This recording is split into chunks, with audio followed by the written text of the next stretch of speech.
Don't even try to get out. There you go. Come on, Rob's doing. No, that's not enough jazz hands. There you go. Rob's doing jazz hands.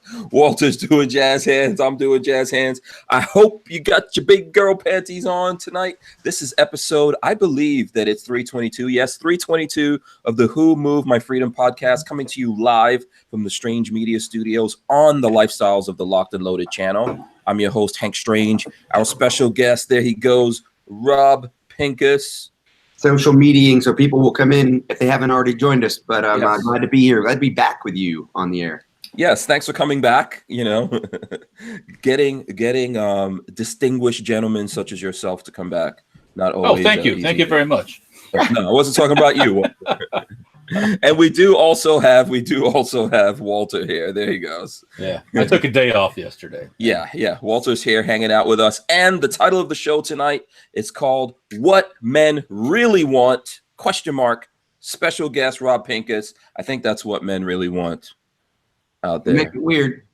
Yeah, you know, I mean, it could be, that could be true in some cases. Could be. I'm looking for my fifth marriage, so.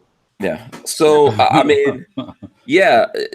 So are you joking around, or are you once again out of marriage and back on the market? I'm in a great co-parenting friendship with Mrs. Pincus IV, formerly known as Mrs. Pincus IV. And, single again. Made it through SHOT Show single, so got that going for me. Damn, I thought like number 4 was going to be the lucky one for you, man. She was lucky. She got out of the marriage. I honestly like. I'm friends with most of my exes, and it is what it is. I think it's kind of become like almost a joke, like, oh, Rob's getting divorced again. Except it is true, and we're good. And again, the big thing is baby Pincus. Her Instagram is still really busy, and a lot of fun stuff that she does with her and I do with her, and we do some things together with her, and things are good. Very amicable divorce, as they say. Yeah, that's good to hear. I mean, I know it's probably not an easy thing for you to deal with, but you've lived a lot in the public eye, so and you've done it 3 times before. Obviously. As we were talking about earlier, I get a hash mark next time. So yeah. Is that the only place you tattoo for the wives? Because you might as well put like a scoreboard on your back. There are plenty of tattoos, but this is the marriage area. Okay. Yeah. We're making light of it. I'm sure it's not an easy thing for people out there to go through. But if anyone, are you in the market, or are you just going to go like solo, like celibate for a while? It's definitely, what's interesting, like because I have been, in the public eye, I guess, so to speak, our narrow niche, right, of gun publicity area. It's actually funny. Guns.com did a like paparazzi stalking series. They put up an article about a week after shot of pictures of me in meetings all around SHOT Show. They were like, because every time one of their photographers saw me, apparently they were snapping shots, which was hilarious. But for me, I don't usually date in the public eye, I guess. So it's if you see me posting pictures of myself with a woman, it probably means I'm dating because it's not in a marriage time. So okay, so you don't date anyone from the gun culture? I have, and surprisingly, that there isn't much public about that, and that's good. That's kind of the way I prefer that to be. So not any kind of weird rule, but I do or don't, and I have, and more often than not, I end up dating outside of gun world, though. Okay. And if we could help you out in any way, let us know. I mean, you could always tell us exactly what you're looking for. We don't discriminate so let us know, I think I jokingly said, oh, is this why we're doing what men really want? but now here we are talking about it. So Money likes to travel. I like to cook. So you have to enjoy food and be witty and attractive and physically fit. Oh, okay. I can be a little superficial about that. Yeah, there's nothing wrong with that. Nothing wrong with that. Also has to be able to deal with 4 ex-wives, right? Well, you're cool with most of them. Yeah, I don't think we'll all be around hanging out. Oh, okay. Maybe well, let's face it. I mean, for sure, ex number 1, because my daughter Christina, that's her mom, so she's going to be in my life forever. And for sure, ex number 4, because my daughter Cindy Lou, her mom, she's going to be around. So. But the good news is the 2 of them are friends, so they hang out and they like have sleepovers and stuff. So that's cool. Yeah. Okay, that's good. Yeah, that's good. Listen, the most important thing is the kids, man. Yeah, no, everything is good there, and that is what's important for sure. Yeah, yeah. So we're gonna talk about, obviously we're gonna talk about a little bit of personal. Actually, I probably will move off of that now. Yeah. That we've embarrassed Rob enough. Segment 1. Yeah, there you go. If someone wants to make that into a snippet right now, First course is over. First course. Yeah, what is Rob looking for? If you guys want to dig into that a little bit more, or if anyone out there has someone really nice you'd like to introduce to Rob. I don't think nice was even really on the list. To be No, fair. it wasn't nice. There was nothing nice on the list. Yeah, so I don't know, man. People out there are probably going, you know what? No, Probably not. No. Yeah, no. What is this, a dating game or something? Or All of a sudden, right? We'll see. Yeah. If I'm still single next shot show, then we might have some kind of reality show okay. contest. I don't know. Something tells me that odds are you will either be single, married, or married and divorced and single again. Wow, that was you went out on a limb, man. I'll tell you what. Don't commit to anything. So actually, it's funny. So I have family members and close friends who have weddings planned, 6 months from now, a year from now. So now there's like these side bets over who's going to get married first. The people who actually have been planning their weddings for a year or two. My half brother is getting married within a year, and we have a side bet there. So there's okay. I'm sure people keep saying, you're not going to do that again, are you? I mean, of course I'm going to do it again. It's fun. It's great. Yeah. Party, Are you one of those dudes that since we're talking about what men really like, are you one of those dudes that just likes getting married? I do like a committed relationship. This is actually now officially the longest I have been single since high school. So since September, we're just around that 6 month mark. 6 months would be the record for me not being in a relationship, for the last 20. When was high school? I think 30 years ago, almost 30 years ago. Okay. Yeah. So, yeah. So I have been in a relationship since I was 16 for, there's been no period. That's like seven major, 6 or 7 serious, legitimate relationships and 4 marriages and very few single. Like I don't spend much time single. So it's kind of an experiment, like dating, enjoying it and trying to stay single. What was the longest time you were married? What's that? Longest time frame you were married? 9 years. Lived together for about 4 or 5 of those years. Okay. That was the longest. Yeah. Shortest is a funny story. So the shortest, I went to file. So I went into the clerk's office, whatever, and I filled out the paperwork. And literally the woman looks at me and goes, well, that didn't last very long, did it, Mr. Pincus? I said, well, it was like 6 months. And she said, according to the paperwork, it was 5 months. And I thought about it. I said, well, it felt like 6. So okay. I mean, I don't want to be nosy here, but since we're on the subject, like when these divorces go down, do you lose guns? Or do you have like a prenup for the gun? Lose. I mean, there's some of my wives have been into guns, some of them have not. Usually it's like, hey, this is a gun, this is your gun, or this is a gun that I know you would benefit from, or maybe there's a gun that was staged in the house that was my gun, but why leave the quick access safe empty? Like then we'll transfer that over and all that. So I have, a lot of people are like, wow, how do you afford that? Honestly, like my breakups have generally been pretty healthy, mature adult decisions that were mutually inclusive of both people being happy. So there isn't a lot of like financial fallout damage. There's no ill will. It's just, it is what it is. That's good. That's all good stuff. The reason why I say that, I know for me personally, like I think I've been married to Lola for about 20 years. Yeah. If Lola decided to get rid of me, I am never, ever even thinking about ever getting married ever again on the face of this planet. Really? Yeah. No. Not anything wrong. You and Lola, if that doesn't work, you mean you wouldn't try again because that didn't work? No, it's not because of that. I mean, I think that's probably I had lots of relationships before I met her, but and obviously it's been the longest relationship I had, being married to her and everything. But I think I will enjoy the not being married thing till I die. All right. Yeah, and that's not like a reflection on Lola. She's pretty awesome. Puts up with a lot of crap. I see. Look, Walter's giving me that look. Well, I didn't do anything. Yeah, go easy. This is where you get in trouble. I was trying to reel it back in. Yeah, but I don't think. And if you ask her, she'll probably tell you the same thing. She's like, "I'll never this." Because you don't think about what actually happens when you get married before you do it. I don't think people realize how that goes down.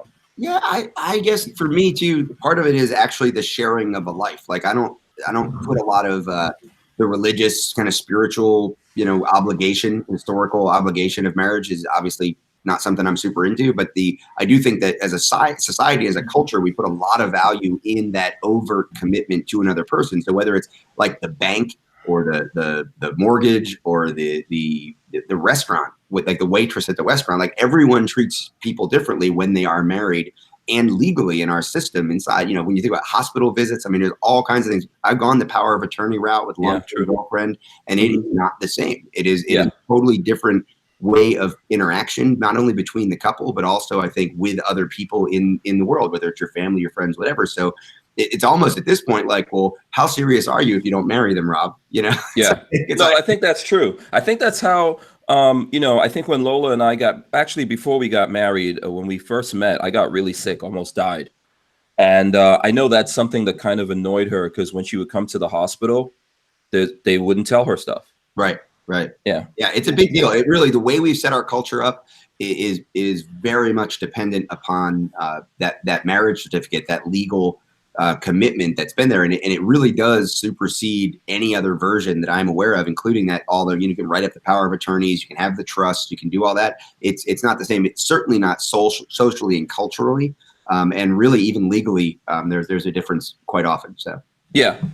Okay, cool. Unless Walter, unless you have something. No, I'm just listening. I'm just listening. Yeah, Walter's trying to stay out of trouble as much as possible. I'm not gonna get in trouble. One. Yeah. Okay. All right. Cool. Peggy's not around. No, she's in the other room. Oh, okay. All right. Cool. Recorded. Is anyone else going to hear this, or is this just us talking? Yeah. No, everyone's going to hear this. The whole world. The whole world is listening right now. I can see it now. Anyway, listen. You know what? I appreciate the fact that you're open and honest about it, and you know, it's not an easy thing. And ultimately, I think like one of the things, if we're going to talk about what men really want, I don't know a lot of men out there that want to be alone. I think that's a big thing that men specifically deal with. I'm not saying women don't deal with it, but when I talk to people, I find guys have the toughest time with being alone. What do you guys think about that? I don't know. I guess. Yeah. You don't worry about being alone, Walter? With no female alone, kind of alone. You know, I think that's probably. Well, I think we all have dudes that are friends, right? Yeah, you have your male friends. Yeah. But life is just not complete without. Yeah, I have no problem. Like, absolutely, I don't want. I mean, I got a big hotel room and a big bed, and I'd rather be snuggly and cuddly with someone. Oh yeah. Like I just absolutely I would, and this is actually something that you know, my exes, you know, I jump into relationships or whatever. Not really jump into relationships, but I absolutely love interaction. I mean, look at my life, right? I mean, I travel 300, 250, 300 days a year. I go out and do classes. I'm on with you guys. I do a lot on social media. I like interacting with other people. And I certainly obviously value the time that I interact with a woman in a private, you know, relationship kind of level way, not just physically, but just that sharing of a life. Again, the sharing of experiences, the sharing of travel or food or adventures or restaurants or whatever. So I absolutely don't want to lose that aspect of my life. And between relationships, there's a little bit of a hustle that goes with finding, not in a bad way, but you have to work to find that person and those people that you're going to share aspects of your life with, that when you're in a committed relationship, it's really obvious who are you going to Prague with? Probably my wife.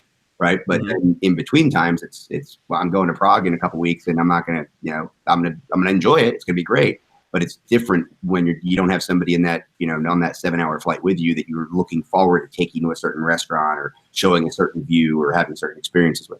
Yeah, agreed. Walter, were you going to say something there? No, yeah, talking about the day and just share, you know, just being with.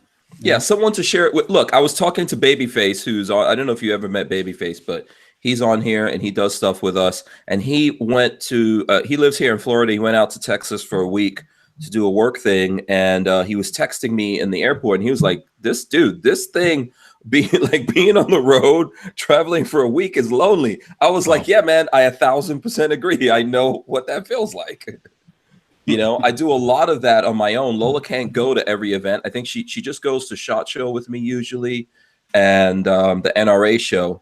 Can't go to everything. And even if I'm gone for like 2 days, people think it's fun and glamorous being out on the road. No, it's not really. Well, yeah. I mean, I like going places. but it's always nice to eventually come back home. And yeah. So I mean, there's always good to have some time away, also, because sometimes you just need that. So there's always a reunion when you come back, right? Yeah. True. If I could have it my way, I would have Lola be on the road with me all the time. Because she does all the shit for you. That's why that's why you want her on the road. Now, if she could have her way, she's happy. When I'm not there, she's like, "Oh, this is awesome! I get to actually do things, organize, clean stuff." So, that's how it is. Okay. Yeah. So let's see. I want to get what's going on with you, Rob. First, let's. I mean, obviously, you've been on here before, and the last time you were here, you were talking about the guns. Yeah. Right. So, that is the PD-10, I believe, the Avidity Arms. What's up with that? Did you guys release it this year, Chacho? Still not released. Still someday, like when it's ready, right? And it's a lot of people were talking about it shot this year because we did have it out on one of the pistol bays. I was out at the Winchester Ammunition Pistol Bay out at Media Day, Industry Day at the range, and there was a PD-10 out there. So a lot of people got to shoot it out there. People have been shooting it for a couple years now. In my classes here at my home range in Florida, Ancient City. We've had some other guns available for people to use kind of on a limited basis at some other ranges, all part of that test, evaluation, development phase. And I really thought we were going to be able to release the gun last year. And ultimately, it came down to durability. It's not a reliability issue. It's now become a durability, or was a durability issue, that we decided to make a relatively significant change, in terms of a change that required us to manufacture 2 new metal parts, to change the plastic mold for the polymer grip, and put some metal rail inserts on the rear of the gun. Some guns have front and rear metal rails. Some only have them in the kind of center of the gun, the front rails from the polymer guns. And our engineer, I think we really, at the beginning, we might have disagreed about it, but ultimately I came to understand what he was trying to do. And I think there was a great potential that we were going to reach the durability that I wanted from the gun. I think we need from the gun without a metal rail insert. And sort of once we went down that path, it was worth tweaking a radius or changing a length or a thickness or whatever to try to keep that goal alive. And then ultimately we just had to bite the bullet last year and say, no, the way we're going to get past 10,000 rounds expected life for the frame, with all the reliability we need and everything else, is going to be to put those metal rail inserts in there. And that was like a 6 to 8 month process to make that very significant change, and then test it. And we're sort of at the end of that testing phase now. We had plenty of guns get where we need them to get, because we were seeing cracked frame rails at 4,000 to 5,000 rounds. And a lot of how the industry is. A lot of people in the manufacturing side and everywhere else were just like, "Hey, Rob, 99% of those guns are never going to get shot past 100 rounds. Don't worry." Right. So, yeah, but when that one guy does, well, it's not just that one guy. Honestly, I think the first 500 or 1,000 of these guns that get sold are honestly going to be sold to like people that I'm friends with, people that have been students of mine, people that are really anticipating this gun, and they're the kind of people that train, or they're the kind of people that I care about and know that are going to be potentially defending themselves and their families with these guns if they choose to carry them. So it's just not even a question of 99% of them. Hopefully we're going to sell tens of thousands, if not hundreds of thousands of these guns over the next decade and 2 decades, whatever it is. 1% adds up, and it's too much. So we needed that 10,000 mark. It was a benchmark in my head from the beginning. That's where we are in terms of durability, and I'm excited to see the gun continue to move through those paces. I'm way over predicting when the gun's going to be released, because I would have told you for sure it would have been out in 2017 too. We'll see what happens there, but that's that. I've been super active with Walk the Talk America. It's a mental health awareness and suicide prevention and anti-gun negligence campaigns that we're running there, and really, really heavy on the mental health awareness side for gun owners and inside of the gun community. There's obviously it's a really important issue. The suicide prevention is an important issue. Issues of dementia inside of families. Issues of SSRIs, going on and off meds. And obviously these issues of red flag laws and how that ties into the mental health community, and how I and Mike Sedini, who founded the organization, I'm on the board, Colleen Noir is on the board, Kenyon Gleason's on the board, the president of the NSQW. We've got a lot of great people. John Renzulli, very well-known lawyer in the industry, a couple other people who've been in the industry for over 20 years as well on the board with us. We are all really passionate about this idea that the gun community needs to be involved in these conversations. Otherwise, the only people that are going to be talking to policymakers and the mental health community are people who want to weaponize mental health issues as anti-gun or pro-gun control issues, and obviously we don't want that. So we have to do something besides just sit on the sidelines and say these are bad ideas. So we've been really engaged and involved in that. We're trying to raise a lot of awareness around the importance of asking for help, not just that you can ask for help, but that you should, and that you should recommend help, and you should really be getting involved in your mental health as much as you are your physical health. If you saw your buddy with like a bone sticking out of his upper arm, you'd be like, hey, you should go to the hospital, man. And we know that we can look at some of our friends, some of our family members, some of our fellow gun owners and say, hey, man, there's some mental issues that you might want to look into. Like, here's some free resources. Here's some online anonymous screening. Here's a path to take that's not about taking your rights away. It's about, taking care of your brain and taking care of our community. There's a couple of things I think with the whole mental health and red flag laws and all that. Lots of folks out there don't want to do anything that would trigger, those red flag laws or give excuses to people out there to take guns away from them, right? Because you need help doesn't mean that you're dangerous to yourself or to other people. Although people, it's like one of the things I posted, and I'm just bringing this up because, we're talking about it obviously, but one of the things I posted recently, like I got this, let me see, I don't know if we can actually see this here. There we go. So I got this alert on Instagram. I'll read it for you guys. It says, can we help? So basically what happens is if I post on Instagram, right, I go look up tags and all that kind of stuff. I want to make sure I'm accurate with what I'm posting, identifying it, right? Instead of just putting up cool tags on there. So I go and I search for things and then I make a post. So I happen to be doing a search word. I was searching trigger, and then this thing came up and it says, can we help? Posts with words or tags you're searching for often encourage behavior that can cause harm and even lead to death. If you're going through something difficult, we'd like to help. And then there's a thing to get support and other things in there. I made a post about this. Yeah. So, why does that thing trigger? That's obviously an algorithm, and all I'm doing is searching these things. Why does it trigger and think I need that? Does that help anything? Does that do anything for anyone? And lots of people out there have this thing that, hey, if I do this, the next thing I know, there's going to be people knocking on my door trying to take my guns away from me. Yeah, it's an exaggeration. I mean, can it happen? Sure. Is abuse in any realm possible? Absolutely. But we're collaborating, for example, with this organization called Mental Health America. They've been around for 109 years, and they are a rights advocacy group more than anything else for people who have been diagnosed or are living with mental illness. And the important thing to understand is that like you think about like the old asylum kind of setup that was so potentially abusive and was abused as far as the people that were in there that really needed help, that weren't getting the help they needed. So Mental Health America and other organizations really helped change that in America, and they really are about protecting the rights of people that are living with mental illnesses. So they recognize that gun rights are a civil right also. So this is why they make a really great collaborator with us. Just like we would say, 99.9% of gun owners or 99.9% of legally owned guns there's never an issue, right? Never a negative thing, never violence, never anything problem. They would say the same thing. 99.9% of the people that have been diagnosed with mental illness or are living with mental illness or have been treated for mental illnesses also pose no harm to anyone. And even the majority of people who pose harm to anyone, it's self-harm more than anything else. So it really ties in with suicide prevention. It ties in with awareness and education and just making sure people understand that just like we don't want we don't want anybody saying it's guns are the problem. We can't be just saying, no, it's mental health, because then you're right. We're left with just, us and them. And that's where the mental health can be weaponized and can be used against us, these issues. I was talking to somebody incredibly,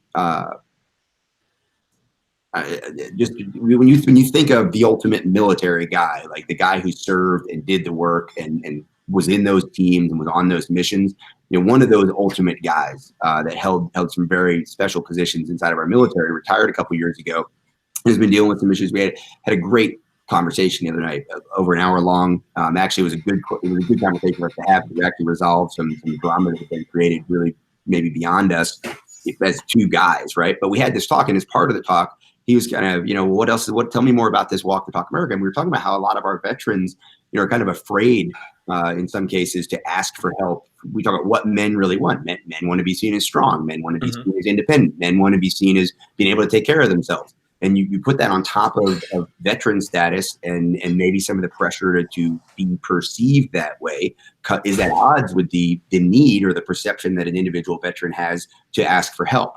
And when you kind of put fuel on that fire of fear mongering about, if you ask the VA for help in any mental issue, they're going to take your guns away. And it's really just not true. And here's this guy who spent, I think close to 30 years in the military before he got out.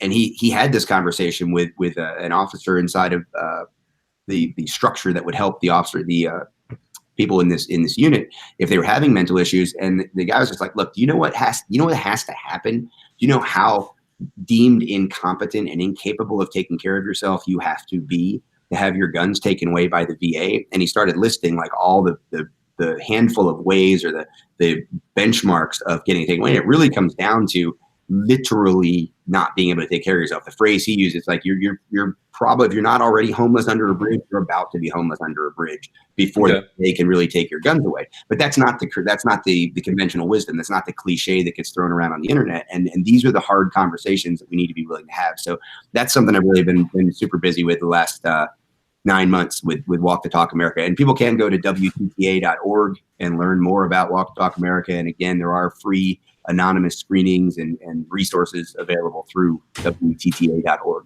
Okay, I think there's a couple of things in there that I want to talk about. There's a bunch of things in there I think that we need to unpack.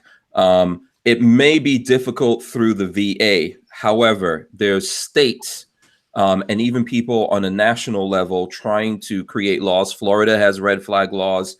Lots of other places are creating laws to make it easier to take guns away from people. And then, for me personally, I've actually worked in mental health institutions for a lot of my life, especially growing up the early part of my life. And I've seen people who were in those institutions because they had stuff that their family wanted and used, whatever was happening with them as excuses to take stuff away from them. I saw that a lot. Like their families would get them committed and then they take over things. So people have seen evidence of that, I think. And I think that, there's a valid fear out there that people have. Most of the time when the government takes stuff from you, you don't get it back. You don't get it back. There's a lot of stuff here. I see Tyven, who's a veteran. He says, every time I go to the veterans office for my checkup, they ask about mental condition. They want to know, and it's about questions if you should own guns and things. That's what he's saying. So that's why people have this fear out there. And I think that we obviously see people saying, yeah, you should take these things, but there's no laws saying that, protecting the assets that we have. And we all know for sure that there's cities and state governments and even the federal government that takes things from people and don't give them back. Yeah, and I think that's why we have to be involved. And that's why organizations like Mental Health America are the ones that we need to be collaborating with to represent gun owners and to represent, not just veterans and not just police officers that work with guns and have guns. The suicide rate inside the law enforcement community and inside of the families of law enforcement community, right? These things are incredibly important for us to talk about. I don't know if you read the federal report on school safety that came out during the holidays. One of the aspects of that pretty detailed report that got pushed around the gun community was, the arming teachers would help. Like that was kind of a big takeaway, right? Like having people trained to respond would end an active shooter situation faster, right. Trained, equipped, and all that. And it's great takeaway. One of the other things that's really important is, as much as we're talking about red flag laws and we sort of generalize about them, there is a very good breakdown. I think it's 21 at the time of that publishing.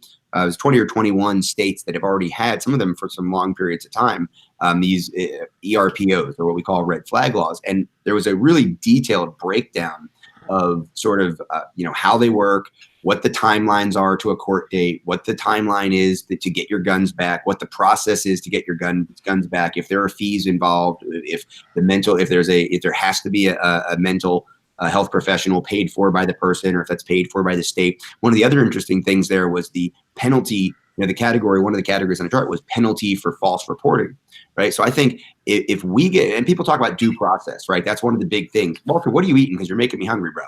You're killing me. And he happens to be eating right now, so No, he he can't is, say true. what he's eating. Yeah. Oh, it's chemistry. But I think what's really important is that we are involved in that conversation, because if we're not talking about what due process really means, it doesn't mean a jury trial, right? That's a fantasy. There's all kinds of versions of due process. There's all kinds of rights that are temporary. You get pulled over for DUI. Watch how many rights you lose, including your freedom, before there's any judge or jury involved, right? So there is the due process sort of gets thrown out there as a blanket. The weaponizing mental health gets thrown out there as a blanket. But the reality is there's a lot of different laws. They're very, very different. And the more involved we are in the conversation, then the more likely we are to see short timelines, a clear path to restoring your rights, which is what you were talking about, making sure that that's very well defined in these laws, making sure there is a penalty for false reporting, because the laws aren't going away. Right, we can see this is a trend, and if 40 states have them in the 2 or 3 years from now, I'm not going to be surprised. Right now, I think it's just still less than half of the states, a little less than 2 dozen states. I won't be surprised if 40 states have them, if not all 50, within a handful of years. So let's get involved in the conversation and make sure they are written in a way that does protect rights, gives a path to the rights being restored, and clearly delineates what happens if these laws are abused. Yeah. I kind of agree with that. I think that, the fact that it's more difficult for the person being accused is the tough part for me. You're guilty before you're. Yeah. And then the burden out there seems to be on that person to defend themselves and all that. And then the state is getting possession of your guns. And I'm not saying that there aren't people who things like that maybe should happen to them, but the state getting possession of something and you getting it back is an incredibly difficult thing. We see things about this all the time. As a matter of fact, we see cities, states, towns that make a practice of that, getting possession of your property. Selling it. Yeah, New York City is pretty big on that one, but there's lots of other places out there that we see in the news all the time. I worry about all of that. I wish that I think there needs to definitely be gates before it happens. And then also, if they're going to take your property, why does it have to go to the state? Why can't it go somewhere else that's more neutral, that you have a better chance once you clear yourself or whatever it is of getting your property back? Because I don't know. I don't even know if what that looks like, because ultimately if the government's going to decide when you can get them back, it doesn't matter if they're being held at a local gun shop, they're being held by, your mom that's not supposed to give them back to you. Somebody's violating the law to give them back to you, or the government's giving them permission or giving them an order to give it back to you. I don't know. So how does that look to you? How does that look different? I don't know. I think that's something that I'm not saying I have the solutions. I'm saying we really need to think about this. Maybe not everyone out there in the world, but there are gun people that are heavily invested in their guns. You don't really see this some happening. People have real collections that, not just a couple of handguns and a 22. And I've got, for me, I've got, my residence here in Florida. I've got my residence in Colorado. I've got the apartment at the, near the sheriff's office where I serve in Colorado. I've got some firearms stored in a big safe at other family members' houses. And who knows, what's loaned out to an instructor or what somebody has as a test and evaluation demo. That there's a lot of different things. It's maybe on their FFL, but it's my gun. So the question is, where does that, if it were to happen to me, good luck. Local. Yeah, that whole thing gets complicated. And the worst part, which we've already seen, I think, at least a few times, is that when police officers show up to seize things, a situation that maybe there was something going on goes, from like a danger level of 1 to 10 immediately. That person gets killed. There's a shootout. Something goes down because you're coming to take something from someone. And I don't care how anyone wants to look at it. If you have worked your life to have things and people decide they want to take things from you, no one is ever happy about that. But again, if the knock comes on the door right now, if somebody starts pounding on that door, what's going to happen? I'm going to get startled and I'm probably going to reach down here towards my waistband. But if what I see is badges and, flashlights and uniforms and all that, hopefully I'm gonna get my hand away from that gun really fast. And I know that from that point, right, there are very, very few even plausible scenarios I can come up with in my head where I'm not making sure I don't reach for that gun, right? And I'm going to get handcuffs put on me and the gun's going to get taken away. And then we're going to settle this some other time. We're going to figure out what the mistake is. It's not my room. It was somebody else's room. Right. Me, it's somebody else. Hopefully you happened I didn't know about, but we're going to deal with it. But what I'm not going to do is get shot over. Right. And I think that's where some of these stories, that one in particular, I know that people say, well, look, that guy got killed because they were serving, an ERPO. Maybe we have, I think our community has to be open to the idea that sort of proved that the family member or the friend or whoever it was that originally made the report was onto something, that this guy was not responding rationally to the challenges in his life to the point where he was potentially a danger to himself or others. If that happens, and okay, so I agree to keep my hands on my head, and they say, well, here's what's going on, and I'd say, no, that's crazy, and I reach down and grab. You're gonna die. Yeah, and I know that, right? So that's you're gonna die. There's no point. That's not a decision that we would consider thin. I mean, we're not mental health professionals, right? It's not a diagnosis, but it's not something we would consider a rational, plausible decision to make, right? We know how that's going to end. So when someone makes that decision, I have to at least consider, that's why that guy was being served with an ERPO. Mm-hmm. Yeah, I just think that there's two sides to these things, and when we're making laws up today in the world based on events and feelings, emotion based on emotion, we need to slow down and make and realize that there's always two sides. Of course, there are people who feel like they're in danger, and and then there's the person who in some cases might have no idea. We've got issues of people swatting people, right? That kind of stuff's happening. Yep. People calling the police on someone saying they think there's something going on there. It's happened to my brother. There's lots of stuff like that going on in the world, and we need to somehow slow all of this down, because in some cases we are creating things that did not exist. For sure, there's issues and problems out there, but all of this, I think we have to look at it from two sides. It's a lot like I was having this conversation. Have you heard of the whole Liam Neeson controversy? Yep.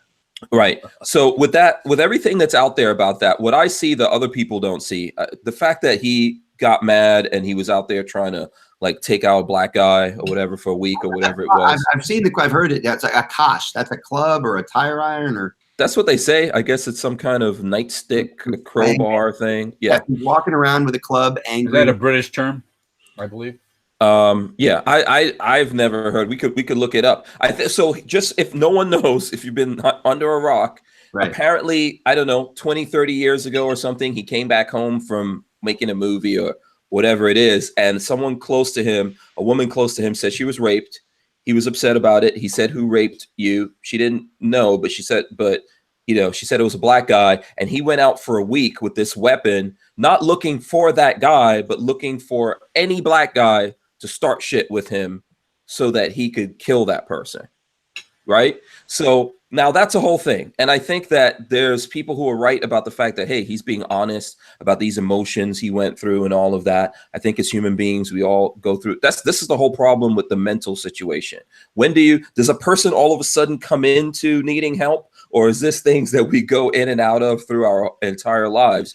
But the side of it that I see is this. You're talking about a person, Liam Neeson, who says that here in America, we have too many guns and he wants to take guns away from us. But I see it from the side of that random black guy that could have bumped into him somewhere or looked at him sideways for whatever random reason, and then was gonna get his head smashed in. That guy has the right to defend himself against Liam Neeson's craziness, whatever it is wrong with him, even if it was temporarily during that particular period of his life. People know that happens out there.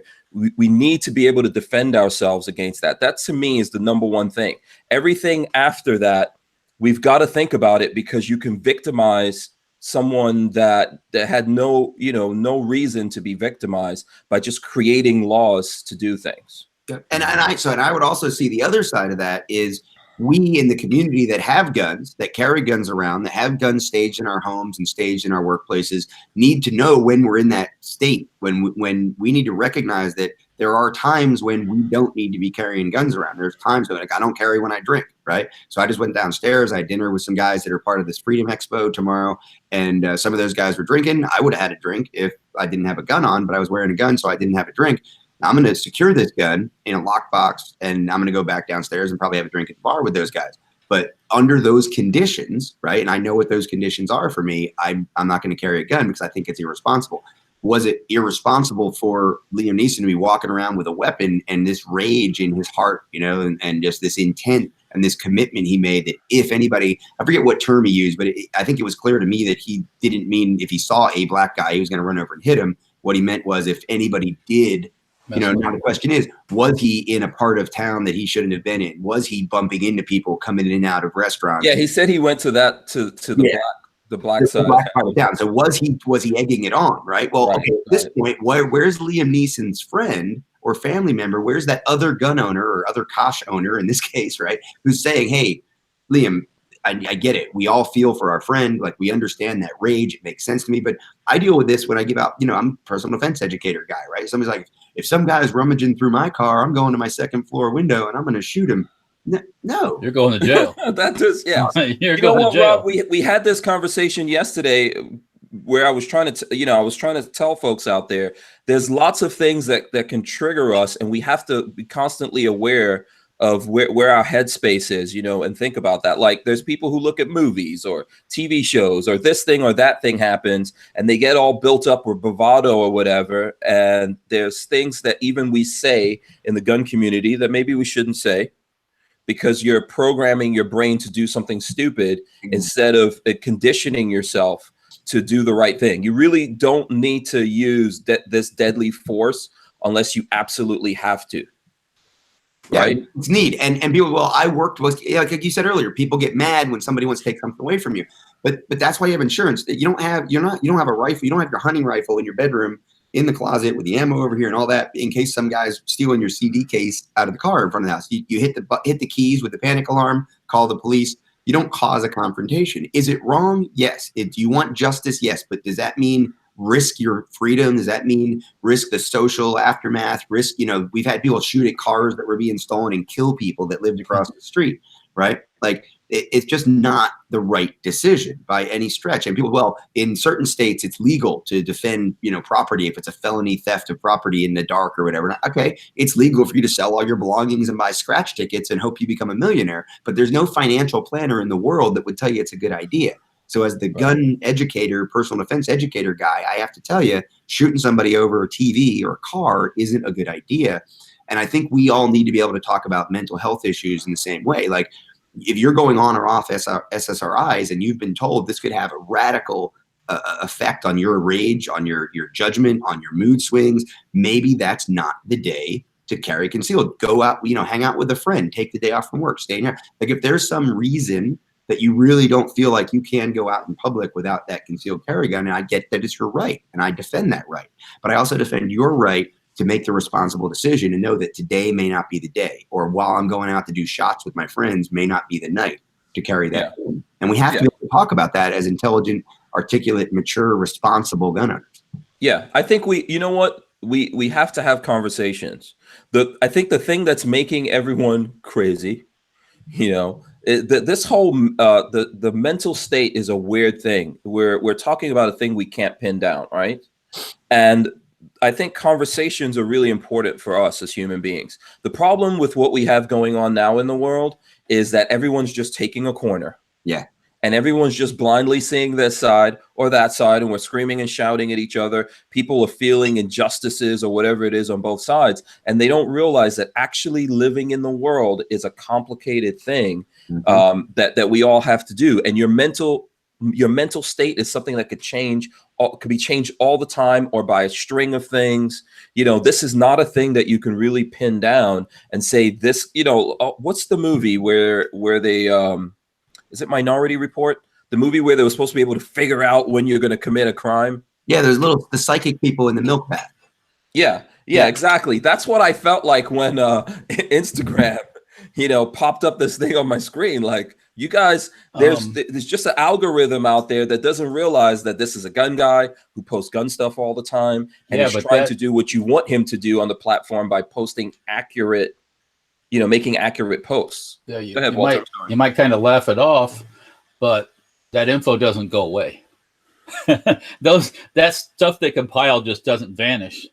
No. It's all stashed away someplace. And trust me, they're stacking and putting names and boom, boom, boom, boom, boom. So don't play it off as just some, that's there. Right. There's there. Yeah, I hate to sound like conspiratorial, but right. the people that run those social media things are not our friends.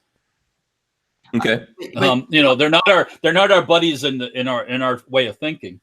Whatever that is. I don't like that generalization, really, Walter. I mean, to me, if I'm Googling for a book or I'm looking at a movie or something, and then the free Netflix download coupon shows up, or I get a banner ad that tells me where I can get that book or another book by the same author, that is helping me. It's making my life easier, right? Now, if you don't want to do that, don't get on social media, don't use search engines, use a VPN. There are ways to do it, but people are lazy. Right? They just want to go the easy route. And then I feel like all of a sudden it's like, oh man, it was so weird. The ad came up for exactly the same thing I was texting. That's the contract that you sign when you get on social media. But if you're just the opposite, if you're sitting there constantly searching for how to make bombs and how to about ISIS and all these other different groups, that just doesn't I don't know how to say it, but that info is being compiled someplace. I mean, I don't. But is that always like bad? A curious thing? In other words, if you work in a gun shop and some guy comes in and starts asking you like, "Hey, if you were going to climb up in a tower and like you wanted to be able to headshot people, how would you do it?" You're compiling that data, right? Yeah. And then if you find out he came into some other employee like last week and he asked a question about, what would be the best kind of gun if you were going to shoot somebody in the back? What kind of ammo goes through back muscles the best? And now all of a sudden, you compile that data in the back room of the gun shop, and all of a sudden it's like, hey, we have to not sell guns to this guy. We need to ask some more questions before we sell guns or ammo to that guy, because we're compiling data. This is what humans do. We're pattern recognizers, and we're just manipulating IP. I don't believe we can. I don't believe in the world. We can want the world to be fair. The world is not fair. Exactly. We have this technology that exists now. It's never going away. And ultimately, there's lots of reasons why lots of different organizations out there want to track everything and know everything about you. So if you're participating in it, yes, for sure, you're participating in it. But I think it takes, what I'm saying is this is like a more complex thing, that it takes people to look at it. For example, if like, okay, I'm on social media, you're on social media. Otherwise, I would, if I wasn't making YouTube videos, why the hell would I even be on Facebook and Instagram? And I probably wouldn't be on most of it. Yeah, I wouldn't be there. So I agree to do that. But I would be there looking for my next wife. Right, exactly. Yeah. That's a good subject too, by the way. Yeah, and for us, we're looking for attention. That's why we're on those things. So now you get attention, right? So you have to think about what happens with that attention. So obviously, to me, though, what I think is there needs to be more than just this algorithm out there that says, hey, this guy's searching these things. Because even if there was a person, or even the algorithm itself should be able to look and go, yeah, because this guy, this is what he posts. But don't you think this is what he does? It takes a pattern, right? So I think maybe you triggered it this time, no pun intended, you triggered that, and maybe, 3 weeks later, 4 months later, whatever, then the system gets more sophisticated, because what you don't want is that new gun shop. I'm going to go back to the real world. The new gun shop employee that won't sell the gun to that guy because he doesn't like the shirt he's wearing, or he doesn't like his skin color. He doesn't like his music he was listening to when he walked in. And now all of a sudden he's going to say, no, that guy doesn't fit the profile of the person I want to deal with. Well, this algorithm pulled you out and said, no, I think this guy might be this person. Well, we as humans too. And it takes more time and exposure to ask the right questions and understand who that other human being is. And I think that's even harder through that interface. Yeah, I think this is always stuff that we're going to be facing and dealing with. I just think that what we have to do is realize that these things are always very complex. There's the simple, straightforward thing, and then there's the very complex side of it, and we have to think about it because there's a lot of folks out there right now that are really worried about this, and I don't want to. For me personally, I don't want to dismiss it, because I could tell you that I've communicated with some of these people that are behind, not the CEOs, for example, of YouTube, but I've communicated with people at YouTube that have told me, you know what, we will be happy if you would do like 20% guns and 80% anything else. I've been told that. Well, because once again, they don't like this stuff. Yeah, I don't know how way to say it. They don't like firearms. They have this power, and what they're constantly saying to themselves is, here's the thing about power. It corrupts everyone, right? So they're saying, hey, we have this power. We don't like who's in the White House. We don't like what Congress is doing. What can we do to make this happen? How are we going to counter this? Yeah, we're always facing that. Don't you think that's something that we're always going up against, Rob? Absolutely, but I don't think it should be any other way, right? I mean, that's how the world works. It's kind of like you said, like I'll accept that that world isn't fair. I don't know that I would even change it necessarily, because what happens if it's all of a sudden fair? That sounds a lot like communism? Like, I don't know what it look like. I mean, we need to pay attention. We need to be aware of these agreements we're making. We need to be aware of the trades we're making to be able to take advantage of social media. What's the disadvantage? Because I look at it this way. It's kind of like, it's like with gun safety, right? It's the whole safety third idea that Mike Rowe coined this great phrase, safety third. But we've been saying this in our programs for a couple decades now. It's not safety first. The first thing we have to do is understand, why do we want to have a gun? Why are we doing this class? Why are we going to train this skill? Why are we going to do this drill? There has to be a goal. So we identify the goal. And once you've identified the goal, then you have to identify the risks that are associated with that goal and be honest about it. And then the third thing you can do is put safety protocols and parameters around to mitigate those risks, right? And I think we in the gun world do not do a good job of admitting the dangers, right? Like you can't say to somebody, no, having a gun in your house doesn't increase the likelihood of your kids having a gun accident. Yeah, it does.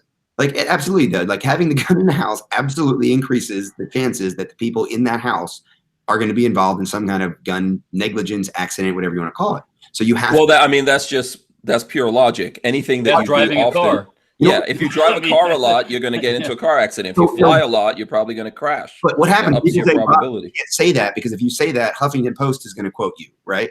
Well, let him quote me, because guess what? If there's anybody reading that doesn't realize there are dangers that go along with firearms ownership or firearms access, let's educate them so that they do understand that, and then we can put risks in place. So talking about these things, I'm not saying dismiss the concerns, because the concerns are real, but I don't think what we should do is have this, it's almost like a victim mentality where they are out to get us. Well, they're doing their jobs. They're trying to make Earth better in their way. We're trying to make Earth better in our way. Let's figure that out so that we can coexist. And like you said, not be off in our corners, feeling disenfranchised or feeling, I think that's the thing, right? Like when the population starts to feel disenfranchised, when the population doesn't trust, right, that the other people have their best interests, right? Oh, anybody who says that, socialism is a good idea is an enemy of the state.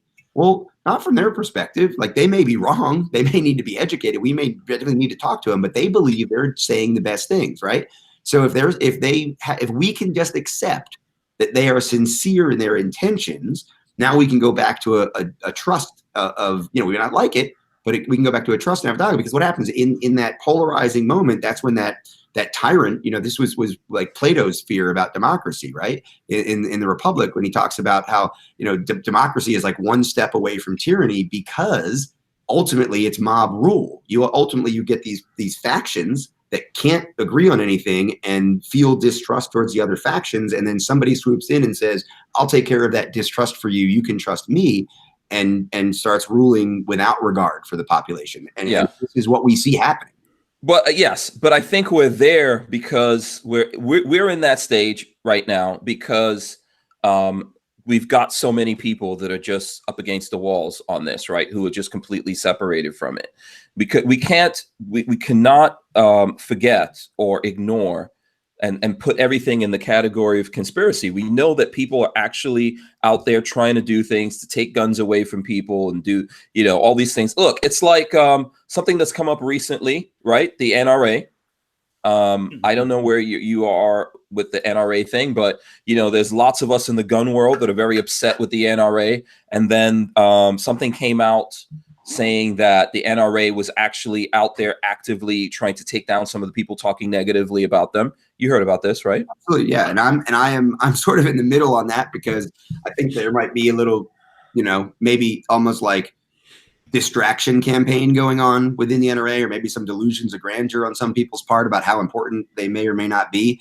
Because I know people in the industry that people at the NRA could call up and their sponsorships would be dropped, and they would stop. They would lose their collaborations. They would lose their livelihood in some cases, because they work with companies that the NRA and the board of directors and the leadership of the NRA hold strong sway over. And it'd be very easy for them to just say, yeah, we'd rather you didn't work with that person because they're very outspoken against us. And by the way, I might even be one of those people, because I have been incredibly outspoken against the Ackerman-McQueen relationship and against the current leadership of the NRA. And I think defunding the current leadership of the NRA is the way we should go. I don't think that means if I have a flat tire and I go off a cliff next week that, the NRA sent somebody from the dark web to take me out. And that's right. We're talking. But it also doesn't mean that they're not trying that. Right. So, and what I mean by that is, in the realm of possibility, they could have like dark web. I think it could be possible. I mean, we know for a fact it's news that the NRA was talking to that Russian hacker chick, right? Yeah, but a lot of people were, Hank. Yeah. So okay. She had everybody duped. Yeah. But here's the thing. So here's the thing about that I have to say. Look, I'm not. Here's the thing. You can't dismiss every conspiracy. You also can't say that every conspiracy is true. There's things out there. For example, I've been doing this for 6 years. I've had my own website for most of that time, probably 5.5 years or something like that, if not longer than 6 years, actually, because I've like been named Hank Strange a lot longer than when I started doing gun stuff, right? So I've had hankstrange.com for a long time, never been attacked. Hankstrange.com's been attacked in the last couple of weeks to a severe level, but it never, ever happened before. And I'm not even one of those big guys out there talking about the NRA, although we do talk about the NRA. I go at them. I'm not, I pay dues to the NRA because I want to be able to go and vote, but I'm not happy with what they're doing. Doesn't mean I'm mad at everyone over there, but I don't like what's happening. I talk about it, and something happened there, right? So something's going on. It could be a completely random thing. It could be someone from the other side and not from the NRA. There's things going on here. And, we have to think about this in a balanced way is what I'm saying to you, because if you dismiss everything from every side, then that's how people just go, okay, well, screw it. I'm going to go over here. And then they're like, well, we're going to go over here. That's what's happening right now. For example, with the NRA, they're not really talking to those of us that are NRA members or gun guys that are saying things about. They're not talking to us. Sure, but you got to remember and this is one of the things I've complained about for 5-6 years pretty loudly, is their method of operation is to not engage anyone who doesn't agree with them. They pander to a base, a very small social conservative base. They're still putting out Reagan memes, right? And I think that the educated gun rights advocate and gun owner knows that Reagan was no friend to gun owners, but they're still putting out Reagan memes because less than 5% of American gun owners are actually active NRA members, right? So there's a small niche. They chose social conservatism, a social conservative block of gun owners 20 years ago, plus to pander to, and that's how they get their donations. So that's their job. They haven't changed minds about guns in decades, right? They haven't lobbied. They haven't really convinced somebody to go pro-gun from anti-gun. They just put money into the pockets of people that are their collaborators and people who are already pro-gun, and they take the money from the people who are already pro-gun that fall into this narrow, easily marketed to. And in some ways, I think, they decided it would be easy for them to manipulate that audience. And, that's why we have some of their commentators talking more about the mainstream media that you can't trust than guns anymore, right? It's weird, man. They've always, they're not trying to work with gun guys. What they're trying to do is control the message all the time. Right. That's why I don't put that out of the realm of possibility, right? Because they're always trying to control the message. I think there are far more important things to worry about. Absolutely. And I think one of the problems is like even the way you sort of frame it up is, well, something happened to my website, so now I'm concerned it might have been the NRA. It could have been Bloomberg too, right? It could be Moms in Action. Blaming it on the NRA. It could be the NAACP. Yeah. So, but here's what I want to tell you about that. The BMW owners, because you're always talking about your damn Audi. Yeah. Look, this is the thing though, but here's what happens. You know why things like this get to live out there? Because the NRA doesn't actually do, they could do more to stop things from this from moving out there. When they have opportunities, if you go back to before this whole thing with Vegas and bump stocks and everything, those of us in the YouTube gun guys, we were under attack by YouTube taking down videos, monetization and all that. I'm still constantly under that, right? At that moment, there were people trying to help us. And those people were trying to talk to the NRA because they thought they were going to do something for us, right? So the thing is that they didn't really do anything, you know. And even before that, they decided, instead of dealing with the YouTube guys, to just create their own NRA TV thing and control the message that's out there. So there's a lot of this, that the reason why people don't believe them, or the reason why people are attacking them, is because of the way that they deal with people on their own side, that are in their own camp. I mean, remember, I did it. I was the NRA training DVD series guy for 12 years, right? So trust me, there were moments where and it wasn't the training division, right? It was definitely not. It was outside of the training division where people come in and say, well, that's not really the message. Now, I didn't really get into politics, right? I was teaching personal defense, home defense, firearms, gear reviews, all that kind of stuff. But these training DVDs that we did, and sold millions of them through the NRA, collaborating with them, when it came time for digital and streaming, and when my voice on political advocacy and gun rights started differing from what the NRA was putting out, especially when I started becoming critical of the NRA, you know, I don't have a relationship with the NRA anymore. So, and I don't run around and say, oh yeah, I get it. Like, I didn't want to be affiliated and associated with that methodology anymore, because it was disillusioned. 20 years ago, 25 years ago, when I was first getting into the community, when I was first getting active in the industry, I thought the NRA was, you know, what a lot of people think the NRA is. It's not, right? And I learned that. It took me a long time to learn that.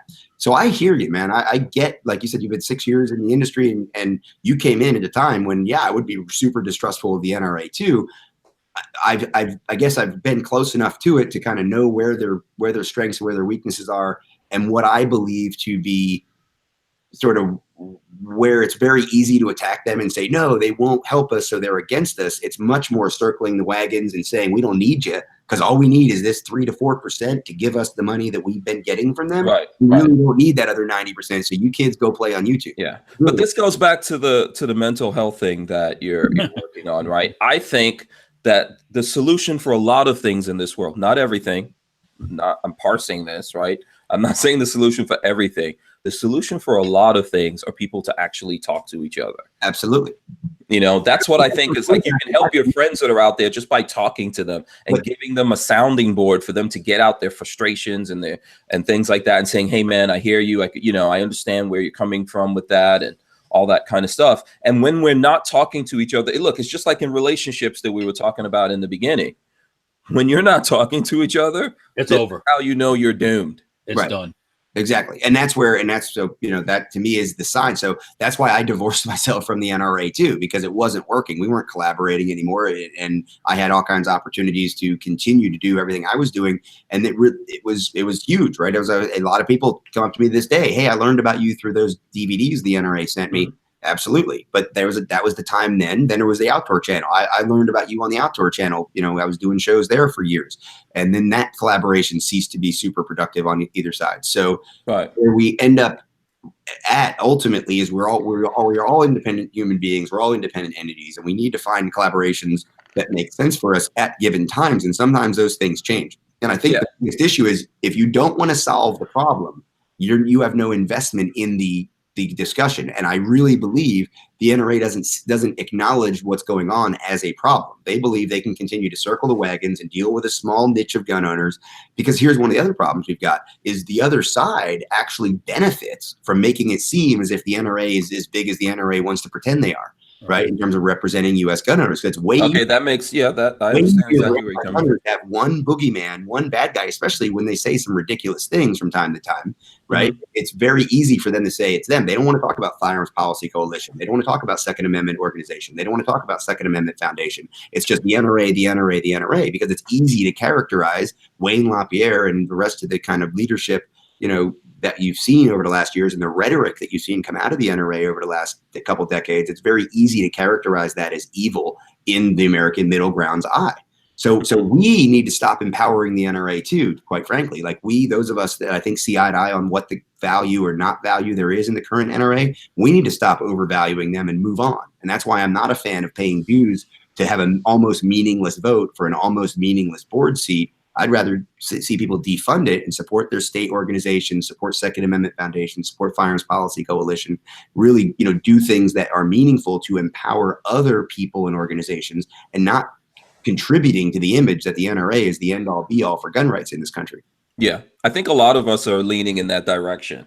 One of the things that would help is like, the NRA puts on the big meeting and everyone goes there. I don't even want to go to that thing this year, but the reason why I go every year is so I can actually interface with these people that are out there. And I wish there was an option. Okay, I know you don't have a lot of time. I think you have less than 10 minutes. I think what you just said was really important. I do appreciate like some of these groups like Coltac and Alpha Gear, they were really getting a lot of notoriety for saying that they're out. I think that's brilliant. I'll tell you right now, like I would guess that somewhere in Fairfax they would say, yeah, we'd rather Rob wasn't there, right? Because I don't pay them any money. I show up, I'm costing them money, and I'm using their floor and their show, just like a lot of people with the not real activist signs and the enemy within badges, lobbying for Adam Kraut, campaigning for Adam Kraut.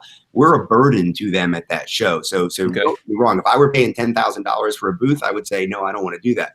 But showing up to be activists and advocates for gun rights and the gun community, I think you should go.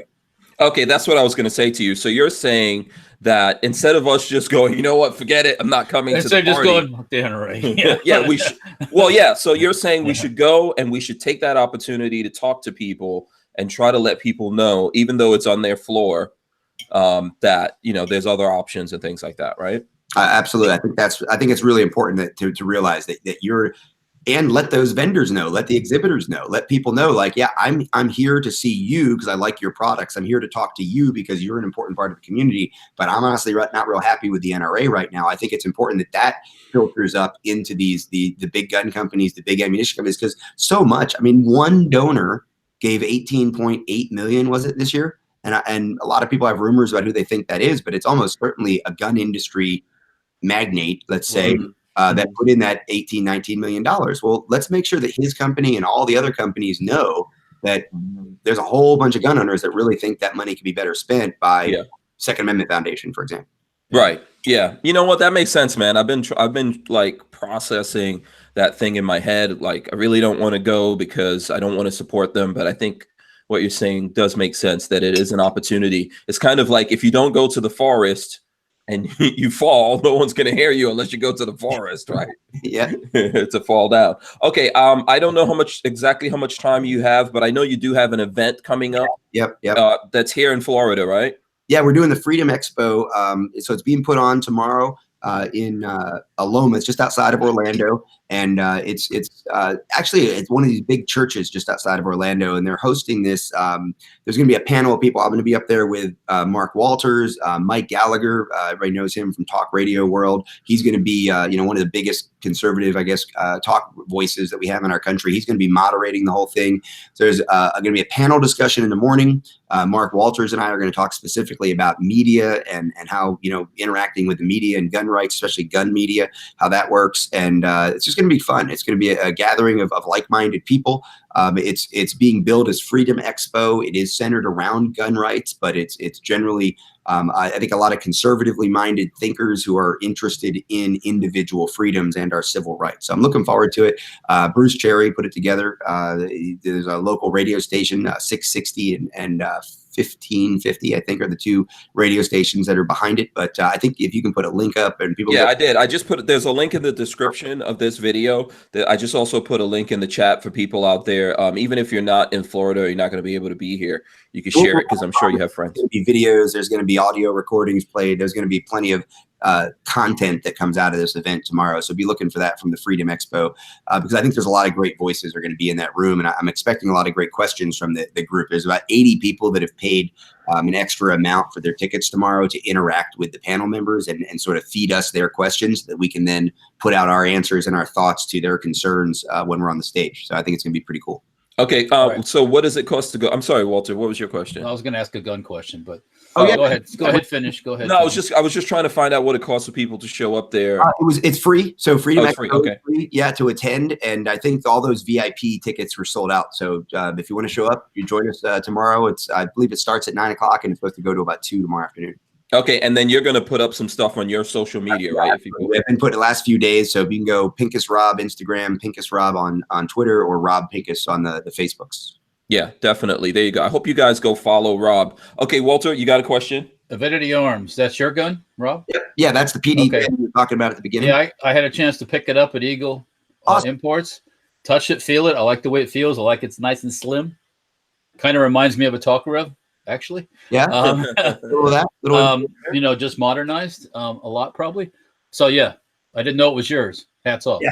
Yeah, it's I'm really proud of it. I think the first thing I was concerned about was ergonomics, that it fit as many hands as possible. It's nice and slim too for concealment and things. It's me. I'm a single stack. I'm carrying an XDS 4-inch. You know, I'm a single stack preference guy over the last 5-6 years. And the next thing I was really concerned about was trigger. I really wanted a trigger that was specifically not sort of like you get with a lot of striker fire guns where it's like nothing wall break.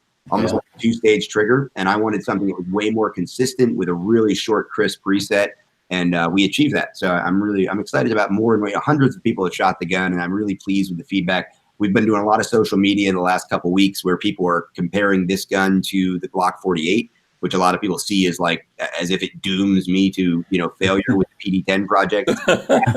I hope you all told Daniel Defense not to make ARs too, because Colt. Oh, how about not to make a bolt action rifle? Yeah, bolt guns. Right. Don't bother with that. Woo! Yeah, yes. So it's funny. I think Glock expanded our market dramatically because 2 months ago, who needs a single stack gun? Now everybody does, right? Not everybody wants to size or single stack striker. But you know what? I have to commend you that you're taking time to develop the gun and put something out there. I know that put the beta out there and letting it. Well, yeah, because guys like me, like Rob was saying earlier, well, maybe he doesn't know this, but there's guys like me that would go out there, get that gun, put 5,000 rounds through it just to burn him down. Yeah, like this is the Pincus gun. Yeah, look at it. Can it handle 5,000 rounds in 1 hour? I don't know. I got my Glock 48 in. I put a 43 frame on it right away to make a 43L, and I shot 750 rounds over 15 hours in 2 sessions, one in the evening, one the next day. And I still have a mark on my thumb from that last week. And then I've shot another probably 500 or 600 rounds through it this week in that configuration, because I would love for that to be a better choice than the XDS 4-inch, because the XDS 4-inch is now discontinued, right? So if Springfield isn't doing the XDS 4-inch, which doesn't make a lot of sense to me, then what other guns out there of this configuration? Well, they're all double stacks, really, right? There really isn't a single stack 4-inch-ish barrel slide with a short grip, but putting a 43 frame on a 48 will give you that. That 43 because that's what people want, right? They kind of everybody, people. I used to chop down 19s to 26. Yeah, that's what I was going to say. Yeah. So I see people. The P10S from CZ is a really intriguing gun. The FNSC from FN was the same kind of configuration. I think this is that's why the 19X makes no sense to me, right? Full size grip, short slide. I think most people want to put that full size slide inside the waistband and have a shorter grip. Yeah, but Glock engineers deliberately go against whatever people want. Otherwise, we would have seen the Glock carbine already. It's almost weird. It's like, but I give them credit for like maybe some of that European, like they want to be the next Beretta, right? Like 400 years from now, they're going to, right? Like, cause they know if they just develop the audience. I was shocked they released the 43X and the 48 at the same time. Yeah. Normally their mode is to release the 43X, which is the less desirable option, let it sell for 6-8 months or a year, and then come out with the 48. Yeah. So, I think everybody's been feeling a little squeezed with the Trump slump, and Glock obviously wanted to make a little money. Get it out there. Well, also they probably are preempting other people from doing it. And then another thing, I noticed, I carry the 43, and I noticed that, like, I asked him, I said, so what do I do now? Do I get rid of my 43? And the guy was like, yeah, you do. Yeah, you don't need that. I'll take it. Just put it in the box and send it to me. That's all. I do have to run down and and it's not just about drinking at the bar, but I do have to get with the panel tomorrow to discuss what we're going to talk about at the Freedom Expo. But I really appreciate you guys having me on. And thanks, man. Thanks for coming on.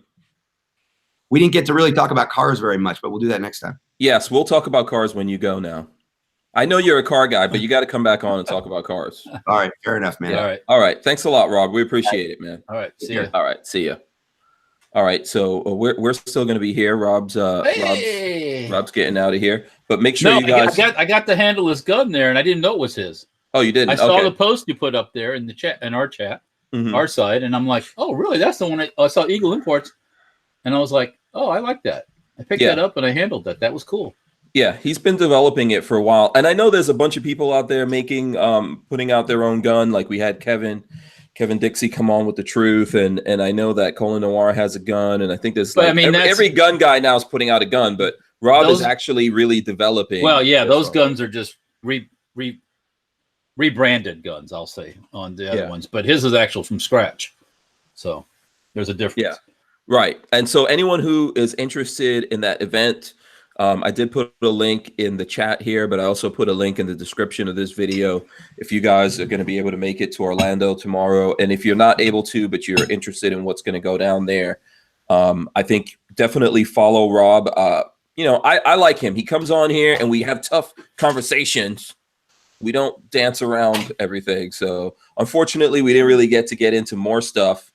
But hey, at least you guys know that he's single. And, you know, if you've got any prospects for him, hit him up. I need to know about single guys myself, but yeah, whatever. If there's some guys out there that are happy that he's single, you know, we will be happy to forward your information to Rob. I don't think he's a single guy kind of looking for a single guy thing, you know, so. You never know. You never know. I got to harass him a little bit. So Lola says, thank goodness for my fork and knife noise. Oh, I guess what was going on? It sounded like there was a restaurant in your room over there. Well, a couple times it went boom. And I'm like, what the hell's going on? I don't know what that was. I thought like, well, I didn't see anybody walk in or out of the back door. I'm like, I don't know. Yeah. Maybe it's professional wrestling going out in the other room. Somebody body slammed somebody. I don't know. Yeah. So, okay. Oh, she said for goodness sakes about the noise. That's what she was saying. Well, yeah, I don't know what caused Walter. We got to train Walter to hit that mute button. Seriously, we got to just my little bit of eating. Yeah, you know, it was that bad. Relax. Come on. All right. Okay. Cool. All right. Well, I was losing my mind. Actually, I was going mental, so I had to eat. Yeah, he needed help. Sometimes that's a thing. Look, that's one of the things that a guy really needs out there. We're talking about what guys really need because of that movie that's coming out. There's a good meal. Yes, the first thing I was going to say was food. An attentive female. Beef, steak, preferably. An attentive female, someone who appreciates your presence, is always nice. And likewise, vice versa. Yeah. A little free time every once in a while where nobody's hawking over the top of me, you know. Okay. You know, where I can do my thing, and then she can go do her thing, you know. Mm-hmm. We spend it. I spend the whole day together with my female, so yeah. You know, everybody can't do that. So. Oh well, that's true. Yeah, I like spending the whole day hanging out with Lola. She does not like spending the whole day hanging out with me. One of my lifelong childhood friends stopped by the shop today. It's actually that I met in second grade, and have been friends with ever since. Second grade. Second grade.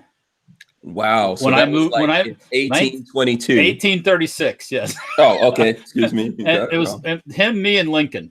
Okay. Wow. And Lincoln was just too tall. Like, did you guys have like those old, like when you guys were meeting today, did you have those old style hearing aids? Oh, you mean like a cup with a string? Yeah, it looked like a big, like a megaphone. Horn. Like a trumpet or something. Yeah. Yeah, those things. Yes. I need one of those, as a matter of fact. But he was just mentioning that, you know, his wife are getting to that age where they're going to be. They both work for the post office, by the way. Okay. And they're going to be retiring, and he says, "I don't know if I can stay home with her all day long." So. Oh, really? Yeah, that's my dream. I can't wait until Lola can work for me. You know, but Lola is not interested in that. I'm having visions of some kind of slave setup here. You know? That's what I'm having. Yeah, that's what I call reparations for her people selling my people into slavery. Because that's how it happened. In case in case you don't know, the truth is really tough for a lot of people to absorb. Yes. Yeah. No, I would like to do that. I don't know. Lola, not so much. Not so. You know, a little bit. She would a little bit like to do that, but you got to have things to do where you're not like Like, hey, well, I don't know. She thinks I'm demanding for some reason, but I'm not. I'm not demanding. I don't. Yeah. You know, I'm pretty nice. I'm pretty easygoing. Look, tonight my sweet wife made me some more dinner. Okay. You know, so give and take. You know, give and take. So I'm gonna show some Gorn for sure, but we should go over. Yeah. We should go over things. So this movie that I put the title up, "What Do Men Really Want?" I guess it's what the movie's called. "What Do Men Want?" Right, which is a remake of Mel Gibson did "What Do Women Want?" If anyone saw that movie. So I figured we'd get into that as gun guys. Like, what do we want? So I agree with you, Walter. Food, most important thing. Yeah, and that doesn't mean that she always makes it for me. It's just food. Yeah, food's very important. Richard Hughes gave us $2. He says, Hank, are you going to Coffee and Cars on Sunday? I doubt it. I've got to shoot guns this weekend. I got I'm way behind on gun videos and things like that. So I'd come and join you, but I got to paint the halflinger this weekend. Oh, okay. Yeah. So I don't think I'm going to be able to do it this weekend. I would like to do it one of these days, man. It's just I right now I've kind of put the car stuff on a little bit of a hold while I get caught up in the gun stuff, because we're in gun season right now. So once SHOT Show happens, this gun thing continues usually until around NRA, and that's when it starts to peter out. But we're in that mode because right now people are getting the tax money back. They're buying guns. New guns are coming out. Everybody wants to see how this thing works, that thing from SHOT Show. What's your favorite Glock number? Glock number? Yeah. Liberty sent me a 22. That came out last year. The Liberty. Mine are on the way. Mine are on the way. Yeah, but there's a whole bunch of things coming out. Like, for example, I was going to show you this, Walter. Boom. The SKO. Lift it up a little higher. There we go. There we go. Yeah, let's see if I can lock it on me here for a second. So this is the SKO. I think this is the SKO. How long is that shorty? This is a 16. This is a 16 and a half. Oh, really? So look, check it out right there. Look at that logo. That's the old school Hank Strange logo. Strange. Yeah, this is from STD Gun, Standard Manufacturing. No, this is what you got here instead of a stock. You got a nub. Yeah, you get a little nub. It looks like you can put a vertical grip on it. You could change that. You could change your pistol grip. I think I'm going to put one of the ATI, probably something like that, like the big rubber ones. Shock absorbing rubberage. Yeah, I have the classic rubber with the red line through it that I'm not trying to use. Red Bear said, "What do men really want? A damn sandwich. Where's my sandwich?" Yeah. So anyway, Walter. So I've got two of these. I've got the regular length one. I don't have it here. Yes. But I got two of these guns that came in for testing. So I'm gonna do videos. Yes. On those guns, we're gonna shoot them and test them and all that. And then after that, what I think I'm gonna do, because Standard Manufacturing wants us to give away one of those guns. Okay. So I think that we're gonna choose which gun we're gonna give away, which gun we're gonna keep, and probably modify it. And that's the whole thing of it, right? You could take this and mod it. So one we'll keep and we'll mod, the other one we'll give away to someone, and I'll probably give it away here on the show. So cool. Yeah, so you guys will have to be here. I'll get someone from Standard to come in. We'll talk about that. Yeah, let's go through what guys want. I know I want food. Food, very important.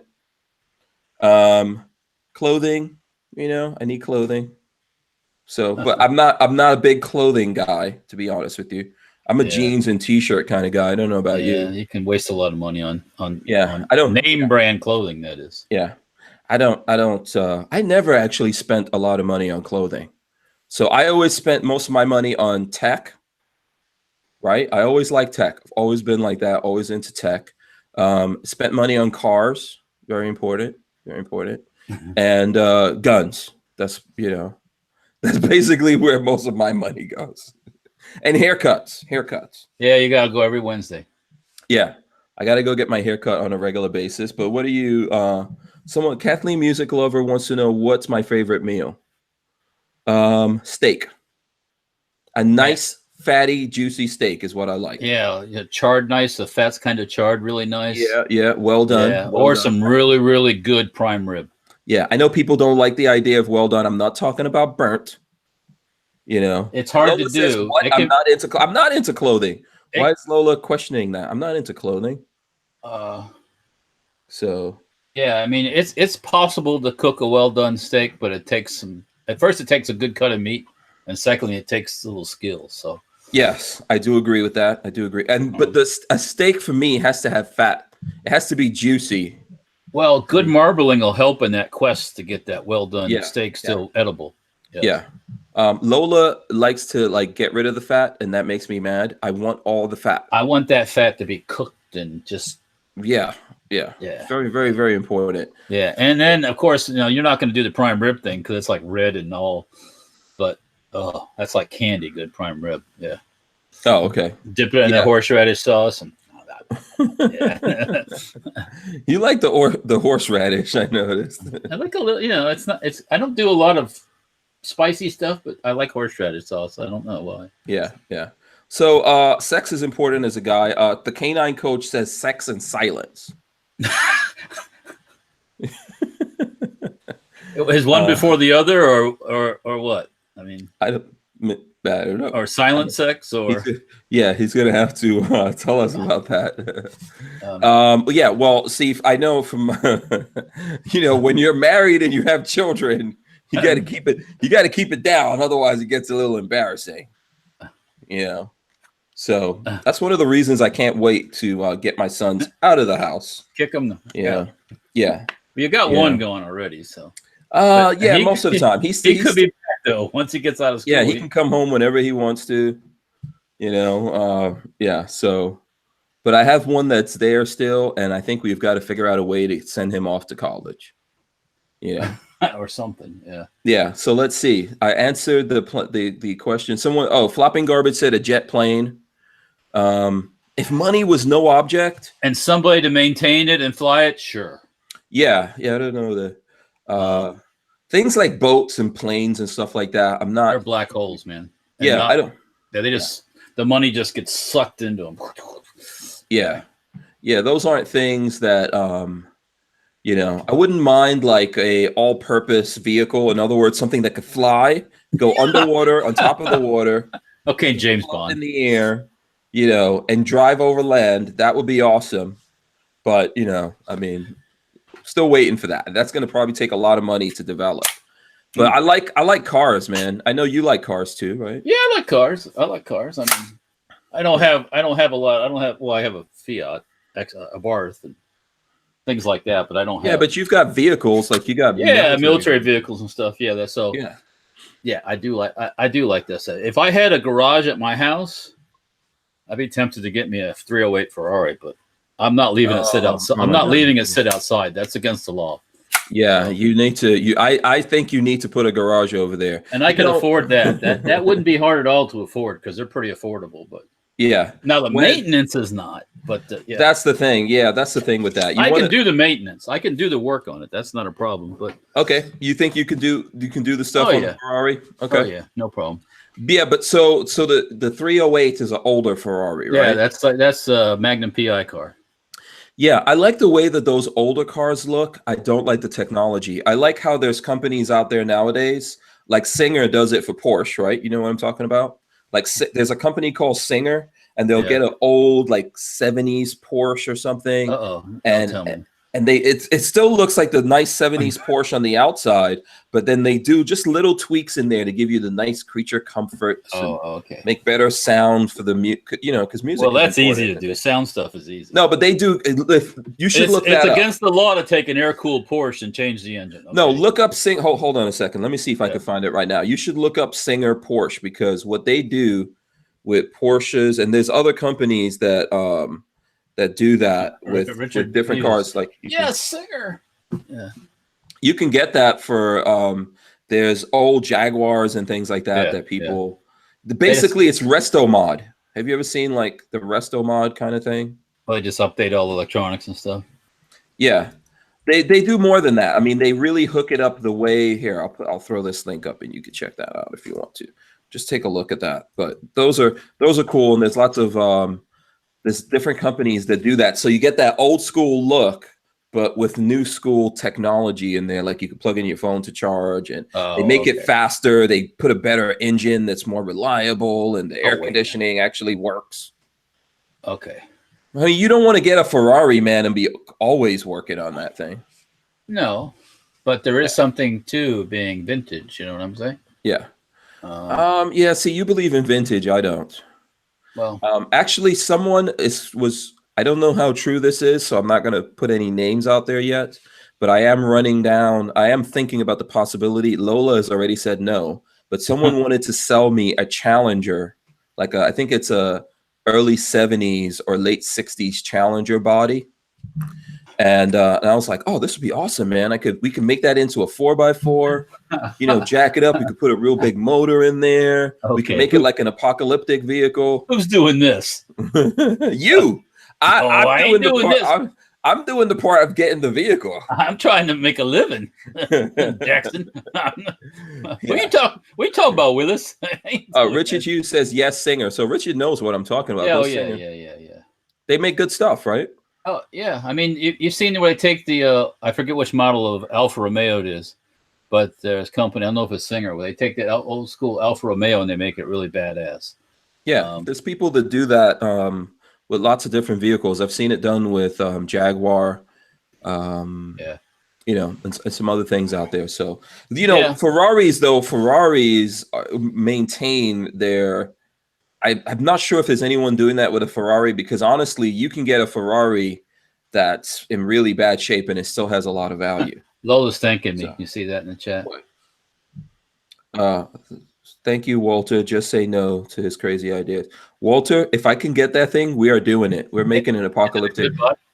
I don't know yet, but if I can get it, we can make it the Safety Harbor firearms vehicle. And we can rhino line it. Yeah, we can rhino line it. We could put a big, massive motor in. Maybe we get a Helephant. I don't know. Helephant. The Helephant motor. Remember? Where are you going to get this? I don't know. You're going to rub your hands together and twiggle your nose or something? A Helephant motor might fall off of a truck somewhere. You're going to have to find a donor. Yeah. No. But listen, if I could actually get my hands on something like that where it's not too expensive. And we could do something where we put together a rough, because we could use that for what is that Gumball 500 thing? Oh, that's the Gamblers coming up in April, but that's the same weekend as Knob Creek. Oh, okay, yeah. Which I can't pass up because of the money. So yeah, but we can make it look like a military vehicle, Walter. Now you're teasing me. Now you're saying, okay, we'll see. We could hook this. We could put a hatch in the hood there so someone can get out. Where's our minigun? Yeah, we can have a gun turret up there, man. A minigun. These are the kind of things, I think a man needs a project. A man needs dreams. He needs something to work towards. You've been to my shop, haven't you? You can see the unfinished projects. Yes. Well, so when we went to SHOT Show, I left from Tampa and I left my pickup truck over at Walter's place. So when we got back, Walter, we had the Lyft. Like Uber. Yeah. We had that. We use Lyft because I don't like Uber, but the Lyft guy took us back to your place and he was like, wow, are these all your trucks? And you said, yeah, they're mine. No. It's like, no, it's my buddy. My buddy has has an addiction. Yeah. So he was impressed. Oh, well. He was impressed. He was actually an Irish guy. He sounded like Liam Neeson, believe it or not. Oh, really? Yeah. And he was pretty crotchety also. Oh, really? An older guy? Yeah. He's pretty crotchety, but in the end, see, this is why I say talking is important. Like he was a little crotchety, but this is how I am. I will talk to you and diffuse you. And by the end, we were all buddies and stuff. Yeah, everybody made fun of me that one time in Vegas when I was talking to the Lyft driver, just like I was his buddy or something, And I got shit for that for a long time, and I'm like, I was just having a conversation. It wasn't like guys know. I think that was an inappropriate relationship, personally. Yeah. I didn't. Oh man. We were supposed to be racing. We were racing Lyft drivers to see who would get to a location first. I defused that situation. Yeah. And you left before me by 15 minutes, and I still beat you because you and that guy had some kind of secret rendezvous somewhere. There was a bromance going on, I guess. Yeah. Red Bear says, did he have a Kosh? Yeah. What's up? Jafari H says, sorry, Lola, I love you, but it's a Challenger. Yeah, if we can get our hands on a Challenger, Walter, we're not saying no. Well, right? A lot of me says you're right. Yeah. If we can get cheap. Yeah, if we can get a cheap Challenger body that's not too rusted out and all that kind of stuff, that we can actually do something with, I'm sorry, Yeah. but the man in me does not allow me to say no to that. The person in me that doesn't pass up a good deal says, Yeah, but I'll give you more info on that if and when I ever actually get that locked down. But that is a possibility. Look, before I bought the not before, you know what? Actually, what was it? Before I bought the Challenger that I had, I was going to buy from this guy a 19. I think I met a guy on a plane or something like that. And I was going to buy a 1972 Mustang Mach 1 from him. Okay. I can't remember where I met the guy. But anyway, Lola said no to that. So that's how I wound up getting the Challenger that I had, because she was like, okay, you want a muscle car, get a muscle car that if but there's anything wrong look what she started. then Lola does not like used cars. That's her thing. Well, used cars a lot of times means problems sometimes. Yeah. Right. Someone's asking me why I don't like Uber. I don't know. It came out. Both Uber and Lyft came out with some anti-gun stuff. Yeah. Or the people who own the companies or CEOs, but I don't think that's it. For me, that's partly it, but not really it, because they're both like that. But I prefer Lyft over Uber because Lyft allows me to tip the people that are driving me. Maybe Uber started to do that, but there's a lot of different things with Uber that I was like, yeah, screw these guys. I'm not gonna roll with them. Yeah, I usually use Lyft too. So yeah. So does anybody want to see a rattler? Yes, let's check that out. Care? Lola says, I can't fix anything, so no projects for me. Oh. So no projects for you. It's like no soup for you. Yeah. That's not true. What's that from? That's from Seinfeld. Yes. Yeah, see? I know. Yeah. I know about those things. Okay, so let's check this out. So this is a Rattler. What have you done with it? With the compact entry stock from Safety Harbor Farms, yes. Okay, very cool. Yeah. I'm digging it. And what have you done anything to this other than put that stock on it? I stuck this tag on it from the SHOT Show. That's about it. So did you put the firing pin back in? No, it still doesn't have the firing pin in. Yeah. I haven't done it on any of the guns yet. Yeah. So Eric Hammond, go ahead. One of my projects I need to get them all back live again. So. Yeah, put the firing pins back in. Eric Hammond says, what happened to the RV? Technically, I still have the RV, but technically also I'm walking away from that project just because it's like too much stuff going on right now. It's a black hole. Yeah. So, yeah. Now, for those who don't know, we were mentioning the Gambler 500. That's coming up here in Florida. So if you're in Florida and you like, check out the Gambler website. It's a 500-mile fun race where not a race, it's just a 500-mile race gathering point-to-point thing where people you're supposed to bring a $500 car. Yeah. But like of course, an event, a car event.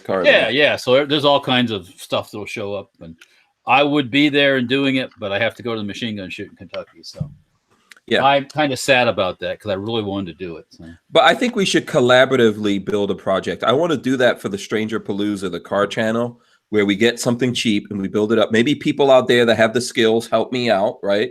People that have different skills are like, hey, I'll help you do this. I'll help you do that thing. Yeah.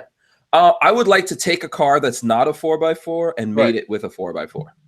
Yeah. But do it properly, not like a freaking do like a Mad Max. I would love to see a Mad Max type of build with machine guns in the fenders and stuff. Just something that looks super aggressive and all that kind of stuff. Could go off road and but I mean, all right. Okay, Lola's getting aggravated by this one. I could tell. Okay. Also brought home the MP5K. Very nice. Yeah. Yeah. Fresh. This one's still neutered from the SHOT Show. Got to put the. Yeah, I love the. These are one of the things I like about HK of these, man. Yeah. Yeah. The HK guys like this too, by the way, at the SHOT Show. Yeah. They were checking the stock out for sure. Yeah. Very cool. Okay, so here I'm going to show you another gun that I brought in today, since it's Friday. Okay. So check it out. I've had this for a really long time.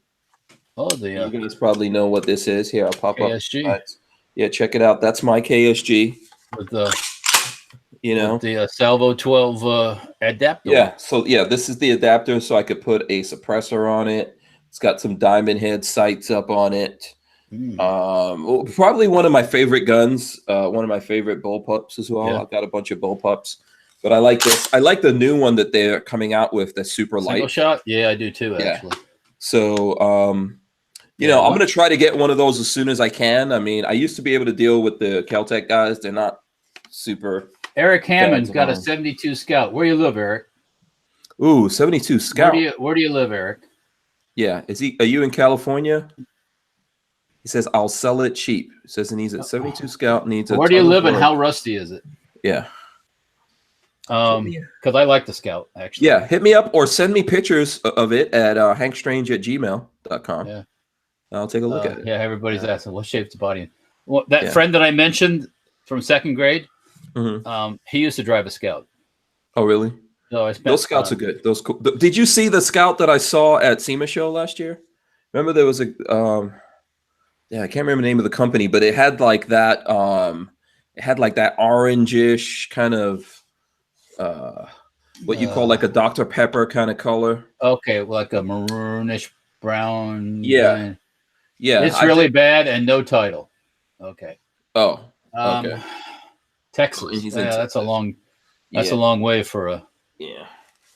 If I was closer, I'd think about it. Yes, but yeah. And then what are you planning? What are you looking for it? So check it out. Look, these guns are pretty much the same length. Yeah, but they're not the same gun. No, they're not the same gun, but they're very close. They're the same length overall. Yeah. Yeah, they're the same length overall. Completely different guns.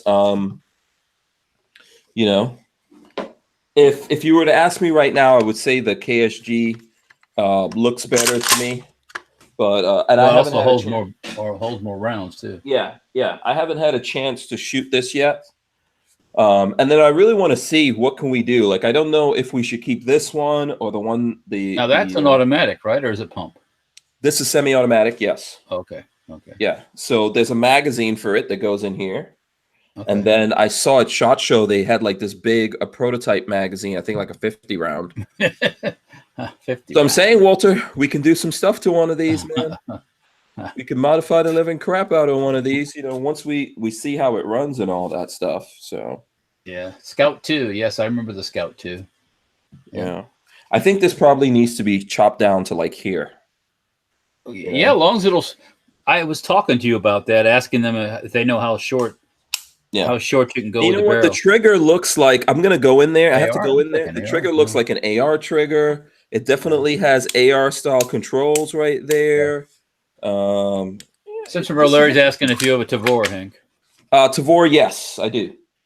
I have a Tavor and I also have an X95. And John Gillum was asking how we met. Basically, Hank just called me up along with Peter Palma of Top Shot fame, and they came by the shop. Yeah, and Peter told me, "Oh, I got one of your uppers," so we automatically had something in common, and no, it was we went to see two people in that area that I went with Peter. One of them was very nice, and the other one was the opposite of that. That's about what I could say to you guys. We'll leave it at that. Day. So here's something that I want to show you guys. Definitely before we leave. But look, Fort Scott Munitions, which 7.62-39. Yes, 7.62 by 39. Walter, what kind of AK you want to shoot through? What we come on, whatever. We definitely got to put it through the full auto. Well, wait till I get that can that's coming from Liberty. Yeah, so this is solid copper spun. Because I want to put that can on the AK and tumble on impact. We got to get us some. You have some. There it goes. Check that out. There you go. There's a round. Do you have? I think you said you had some of the shoot into the gel stuff. Yeah, I've got some gel. Mm-hmm. Yeah, we need to shoot in there, see what it does to that. Yeah. We've got to actually. There's a bunch of videos that we need to do. Babyface is on vacation. That's why not vacation. He's on work then, isn't he? Yeah, he's on a work. What is it? Work release? Work release. Yeah. Work. What is it called? The work getaway? Work retreat. A retreat. Yeah. Yeah, he was on a work retreat, which I think he was on the way back. I think he was on his way back today. I don't know if he got back here yet from Texas, but But we all have a bunch of videos that we need to do. Like I want to, we need to go out and do some follow-up testing on the Reformation, Walter. Yeah, I haven't shot that. Yeah, I want to do that. Yeah, you probably need to get to shoot this, but I think we need to do some more tests and see what are the rounds doing out of there. When I did that video that's up, I used the Fort Scott stuff, but I think we need to do some cheap stuff or some steel case as well and see how those things acting in it. Yeah, there's a bunch of things like that. I've got a ton of videos that I really need to do. So that's why, like Richard was asking me about that car event, I would love to go to it because I love, cars to me, like, being married. Lola is awesome. Cars are my mistresses. So, yeah, that's how I look at it. That's like, that keeps me. If I have spare time, what I like to do with my spare time is drive.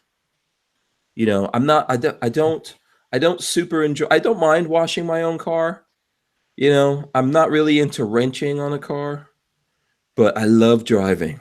That's the thing for me. I love driving, man. When I drive, like I unwind and, I get to think about all the stuff that's going on. I get to process things in my brain, just like the process of driving and stuff like that. So, I know some people don't really give a crap about what car they get into, but I'm into that. Yeah, I don't say that I don't. I like to have one that runs, but I would say you like wrenching on stuff. I know that. Well, I don't mind doing it if I'm not under duress.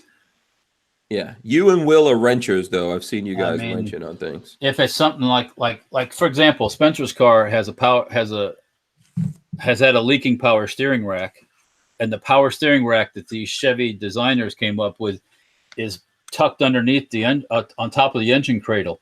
So in order to change it, you have to drop the engine cradle down to get to the rack, and you can't do that laying on the ground. You got to put it on a lift. Yeah, and it just makes my head want to explode because you can't fix it easily. Yeah. Did you? Okay, so when I went to SEMA show, I don't know if you looked at my SEMA show coverage. By the way, shameless plug. You guys can go to Stranger Palooza. That's the YouTube channel that has all of that. But Walter, if you go, let me see if I could pull it up right now because Stranger Palooza, right? Yes. There's a video there from a company that has that makes a really affordable lift.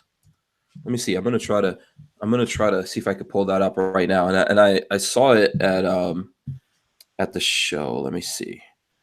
This was like, if anyone's looking at SEMA 2018, where is that video? Where's the video? Yeah. So let me see. Where is this lift? Left. Oh, Quick Jack. You ever heard of Quick Jack? Quick Jack. Is that the guy that jacks you up when you're driving your car, or is it the jack for your car? So here, look, I'm going to send you the video, but then I'm going to send you the, so here's the link to that video. You guys can look at it. Walter, if you're not subscribed to Stranger Palooza, you better subscribe and, ring the bell, all that stuff like people should be doing right here on this channel, subscribing and ringing the bell. But Quick Jack seemed like a pretty cool thing to me, though. Is that what's behind there? That green truck's up on the Quick Jack? Yeah. So if you're looking at that video, let me see in here. There's actually a part where I stop close to the board. Yeah. So you can get like I think their biggest jack is like $1,400. Right. But there's different size jacks that they have for different cars. And it's pretty cool. There's a part where I'm showing, if you slide down in the video, where the guys actually, you can power that thing up and down. So I thought that was something really cool that I saw. Yeah, that's nice, but you got to go higher to do that power steering thing. How much higher than that? When you want to be underneath the standing. That's what. Okay, wow. Okay. Yeah, because you have to let the engine cradle down, and then still get into the So it's just one of those things I look at and I go, man, you built this thing so nobody can fix it. Anyways, engineering. yeah. Good old GM engineering, man. What can I say? Yeah, no. Well, in that case, I don't mind paying somebody to do that kind of stuff because it just If you run the numbers, if I do it and I'm doing it when I can be making guns, it's cheaper for me to have somebody else do it. Yeah. But I think in general, people like working on stuff. I find it's easy for me to work on I like working on things. Well, I'm going guns and tomorrow stuff like that. to It's easier. paint the Halflinger, which I want to do it. So, and once I get it out of the way, it's just got to do a lot of sanding and prepping and thinking about things, and it's all right. I don't mind doing it. It's kind of relaxing actually when it's all done. So. Yeah. I think that's what, if people want to know, one of the things that guys like doing, we do like fixing stuff or making things. Yeah. Even if we're not good at that. Right? I guess I'm good at it. So what am I going to say? Oh, okay. Well, excuse. I can make a good dinner. I can make a good whatever. Yeah. Yeah. Someone says buy another car. So was that car? How cheap was that car? Was it cheap or? That car that's the one that's the police interceptor. Yeah. It's only got 60-something 1,000 miles on it. It runs like a scalded puppy. It's not a bad car. There's just things sometimes you wonder what they were thinking when they designed this thing. You know, they designed it to be fixed at the dealership. That's where they designed it. Yeah, and then the police departments have their own mechanics and stuff. Yeah, like yeah. They just drop it off at the shop and they fix it. Yeah. But yeah. No, the car itself runs good, man. It freaking flies. But it's one of those things. Right now, it seems to be working all right, but I don't know. You know? Brian Wyatt says he's stacking his pennies. He wants a 50. I would prefer one of yours. I'll take a stack of pennies. Trust me. When the time comes, I'll take your pennies. I'm not above that. But we didn't hear anything yet. But hopefully next. Well, I won't say. I don't want to jinx anything. But, yeah. You got to wait. It's just one of those things. Yep. When it happens or when we hear about it, we will definitely. I will let everybody know. Yes. Yeah, one way or the other, whatever happens. Whatever happens, yep. Yeah. Yep. In the meanwhile, there are things from Safety Harbor Firearms. Oh yeah, we're making stocks. Next week we should have MP5K stocks back in stock. We are cutting metal for the full size MP5 right now, as Zenith refers to the reverse stretch. What else? We are working on another. I won't call it a top secret project, but another project for the Streebog. We're going to be making Streebog stocks too. So if you're waiting for that, don't worry. We're going to be doing it, but we're going to make something all else. The stuff that we were showing before SHOT Show, right? Yeah. And manufacture those. We're actually working on a Glock lower for the Streebog. Walter, don't tell anyone. Then people will be like, "Where is it? We want it now." Glock mag. Yeah, you got to be patient on that one. It's not ready yet, but yeah, Glock mag lower for the Streebog. We're working on. Okay. The Streebog is very nice in the sense that the upper is the firearm, not the lower. So yeah, are you guys going to call that the Hank adapter? We're gonna Glock Strange. Strange Glock. Strange Glock. Yeah. I don't know. I don't think you're going to be allowed to put Glock in the name. No, Flock of Strange. Yeah. Flock and Strange. Yeah, it's a Flock and Strange. Yeah, the Hawk. The Hawk. Flock. Yes, that's being drawn up, and so yeah, we're working on other things. It's the 50 cal thing. Just was one of our major things. So. But we'll be back doing it. Well, I'm actually I just sent out bolt heads, 50 caliber bolt heads to heat treat. And I got other parts that we got that I'm getting ready to get back going here pretty soon. I have a feeling it won't be long, guys. So if you've been waiting, just be patient and I'll be more than happy to get you upper. Yeah. So just to do some new stuff here, I'll throw this up here so that you can see it, Walter. I'm just going to try to go through some news things real quick. Oh, I saw that about Switzerland. Yeah, the people are rising up, I think, a little bit. Yeah. People, if this is on the Firearms blog, people of Switzerland, which I like when the Firearms blog does politics. Thank you, Firearms blog. Well, this is news. Firearms news. I mean, yeah, they should do it. But they say they don't do politics. Politics, Well, resisting the UE's EU, EU's dictatorial stuff is a plus in my book. Yeah. So here's the headline: People of Switzerland force referendum against EU gun regulations. And just to paraphrase it, because we don't have a lot of time. Yeah. So there's new gun regulations that the EU is trying to force on everyone. I don't think Switzerland. They're not part of the EU. But they still go by the EU rules because they're kind of like they're in a gray zone because they're in the trade. trade thing with them. So, you know, but the people of Switzerland are like, no, hell's no. People of Earth, can you hear me? Yeah. So that's good. People of Switzerland, yes, you need to stand up and fight for your rights. Also, did you see on the firearms blog also, I believe it is, that SIG is selling India 75,000 rifles?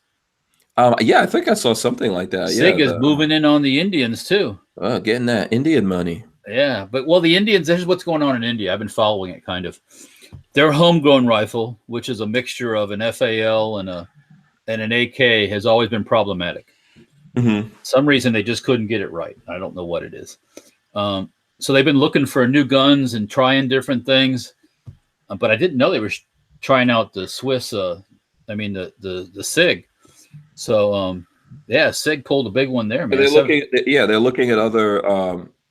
I mean, I think they've gotten some U.S. military contracts, right? Definitely law enforcement contracts. I've got a weird relationship with the Indians. I mean, it's kind of a love-hate thing. I mean, we don't like hate each other, but we don't like love each other. They can never seem to. Well, because sometimes India or even Pakistan, different places are safe havens for terrorists. The Indians and the Pakis don't get along. It's called Hindus and Muslims, and that's why there's Pakistan, because they separated. That used to be part of India. Pakistan was, or was that Bangladesh? One of those things. Anyways, it's a made up thing though that the British did basically. Yeah. So I know the Indians are the Indian people in the Indian place, man. That's an industrious bunch of fellas, and they make a lot of stuff. But I don't know. We just don't. They buy a lot of their aircraft from the Chinese and the Russians, if I'm not mistaken. Mm-hmm. I wish I got some of that industry. I wish I could just like make parts. I wish I could just take a hubcap and make an alternator out of it or something. That's called necessity, my friend. When those got lost in the transition. When that charger poverty or that drops in your yard and you have to make it run, and you throw the tractor engine in it and the wheels off the Russian truck, and boom, you got a car. Yeah, exactly. Simpson Road Larry says India has nukes. Yep. Yes, they do. Right. Yeah. So did you see this one that I threw up there? SAF joins lawsuit against New Jersey Attorney General over 3 foul censorship threats. Yes, I did. So Second Amendment Foundation, excuse me. They're getting in on that because these guys can't be allowed to get away with the ban on 3D. Well, that's First Amendment stuff. Yeah, hell yeah. I mean, it's first and second, but yeah. I mean, if dissemination of it, right? This is 3D stuff, but there are places like England you can't even have a blueprint for some guns legally. Mm-hmm. I mean, you can't sell a book that says how to make how to assemble a Sten gun. That's illegal, right? We don't want to be like that. Because what's next? It's just these states are going. Everything's just like freaking nutty, man. I mean, everything. I guess it's purposeful to pile on everything all at the same time. Yeah, there's a lot of craziness. Yeah, exactly. They're getting away with a lot of shit, and they're going to keep doing it. Okay, I'm going to hit some crazy news before we get out of here. We'll probably go a couple of minutes over. That's all right. I want to get the crazy stuff out of the week. I don't have to be nowhere. Yeah, next week is going to be more crazy shit. Zimmerman, wait a minute. This is a Florida thing. No, this is Dan Zimmerman writing the article. Okay. Wait, I said Zimmerman's not at it again, is he? No. Okay, so this is a Florida thing. Burglar shot by homeowner listed his occupation as a thief on Facebook. If you spent much time at all trolling the intertubes, you've probably run across the Florida man meme. That's because there's no end of unusual stories that typically involves criminal activity by male perpetrators in the Sunshine State. Take, for instance, the Florida man who stole what he thought were opioids, but turned out to be laxatives. Or the Florida man who turned up naked in the Daytona airport claiming he had explosives. Then there was the South Beach artist with no arms who stabbed tourists with a pair of scissors. You get the idea. So, and then it's talking about a homeowner in the Pines Lakes area of Lake County shot and killed a man who detectives believes was in the middle of an ambitious burglary spree in the neighborhood. The homeowner told deputies he'd been staying across the street at his father's house while his home was being renovated. The man called 911 about midnight to report an intruder, but deputies found no one and left. The man then decided to return to his empty house in case the prowler returned. About 5 a.m., he heard a noise outside by his shed, went outside and confronted the prowler. A struggle ensued, and the homeowner shot the prowler, official says. The burglar, identified as Brandon Allen Woods, was apparently working the entire neighborhood. And then it goes on. In December, he created a Facebook post indicating he had started a new job. His occupation, thief. And then beneath that, he wrote he was grabbing, he said, quote unquote, grabbing what I can carry.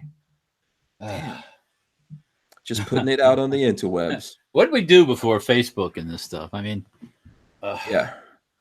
Here's another cool one that I want to hit everyone up with. Hold on, let me share this here. This one we should get a good. This is from Fox News. I'm surprised you didn't find this Fox News one, Walter. Here, I'll throw it up for you. This is right up the alley of what do men want and not want all at the same time. 2 strippers charged with stealing Boston cop's gun during night out. All right, let me just first thing off. Okay, look at those pictures of those 2 fine young ladies. Yeah. Well, you got to remember, in the strip club, because of the situation with the lights and lack thereof, and specialty lights, and boob size. Yeah, everything. People look a lot better than they do in reality. That one girl got a black eye. I mean, she must have had a tough time. Yeah. So here's what it says. An off-duty Boston cop allegedly had his service revolver stolen by 2 Rhode Island strippers during a wild night on the town last weekend. According to multiple reports, the strippers were charged with stealing the gun from the officer's car Saturday after going to a Hampton Inn hotel in Pawtucket, Rhode Island. A little bit of the Simpsons. No, not the Simpsons. Who's from Rhode Island? What? We have an officer from Pawtucket. Family Guy. He went to the roadway inn to get a little bit of Pawtucket. Yeah. Yeah. So anyway, police eventually recovered the weapon, a .40 caliber Glock 22. The officer's name was not released. He has been placed on administrative leave with pay, and we have opened an internal investigation. Boston Police spokesman, Detective Sergeant John Boyle. He was conducting an internal investigation. Yeah. Oh, sorry. Okay. Yeah. So Melissa Dacier, 22 of Providence, and Nisha Rivera, 25 of Pawtucket, were ordered held without bail Monday on larceny and conspiracy charges. She from Pawtucket told that officer he could fuck it. Yeah. Yeah. Be careful around strippers, man. Yeah.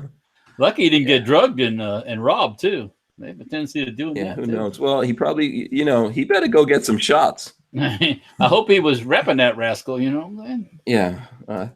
He probably has some situations that he has to deal with. Can you say crabs? Some definite things. And here's something that'll make you mad before we get out of here, just to get you guys' blood all hot and boiling.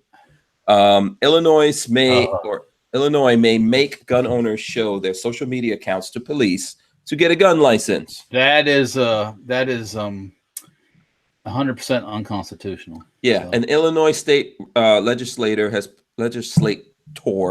proposed a law that would require police to screen the social media profiles of gun purchasers. Daniel Deach introduced the bill and told CNN that the Parkland kids played a big role in inspiring him to pursue the measure. That's bullshit. Yeah, that had nothing to do with. As we all know, the authorities and the people in charge had fully aware of this Parkland shooter guy, and they did nothing. Yeah. So your social media doesn't have anything to do with that. So, no. People in those states, don't allow this crap. Don't allow it to go down, my friends. Yeah, more monkey business. Yeah, and I'll just read this quick headline here. Ocasio-Cortez calls to abolish ICE. Says Latinos must be exempt from immigration laws because they are native to U.S. Someone needs to tell the actual American Indians. And in reality, those folks came from somewhere too, to be honest with you. So, yeah. But listen, there's different kinds of Indians around the world, right? There's different kinds of native Indians around the world. That term native. I'm a native. I was born here. Yeah, no, I understand, but we're saying like the indigenous peoples. If you want to take it to that the level, ancient folks. yeah, you have that, and you have that in other, like you have that in South America, you have that in other places, right? But that has nothing to do with immigration. I'm sorry, No. Ocasio.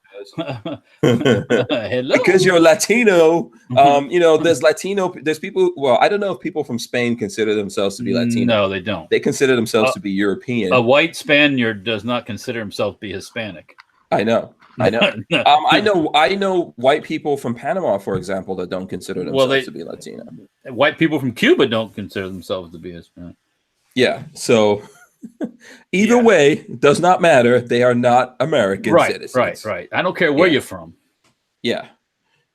So that's just some crazy talk that she's talking. Yeah, so. I like I said before, the Democrats are gonna use her until they get tired of her and she'll be cast aside. Yeah. Or they'll run her for president. We'll see. Oh, please. I'm sure that they would rather run her than Bernie. Oh, please, come on. You don't think they're going to try that nonsense? Please. Let me tell you what's going to happen in the election. All these little Democrats that are all popping up, they're going to run for election. They're going to have their little fun and they're going to collect their money and do all this stuff. They'll all get pushed aside for a mainstream party Democrat. Mm-hmm. They'll get pushed aside. I think the serious one is, aren't they running? What's his name? Biden wants to run. Biden, yeah.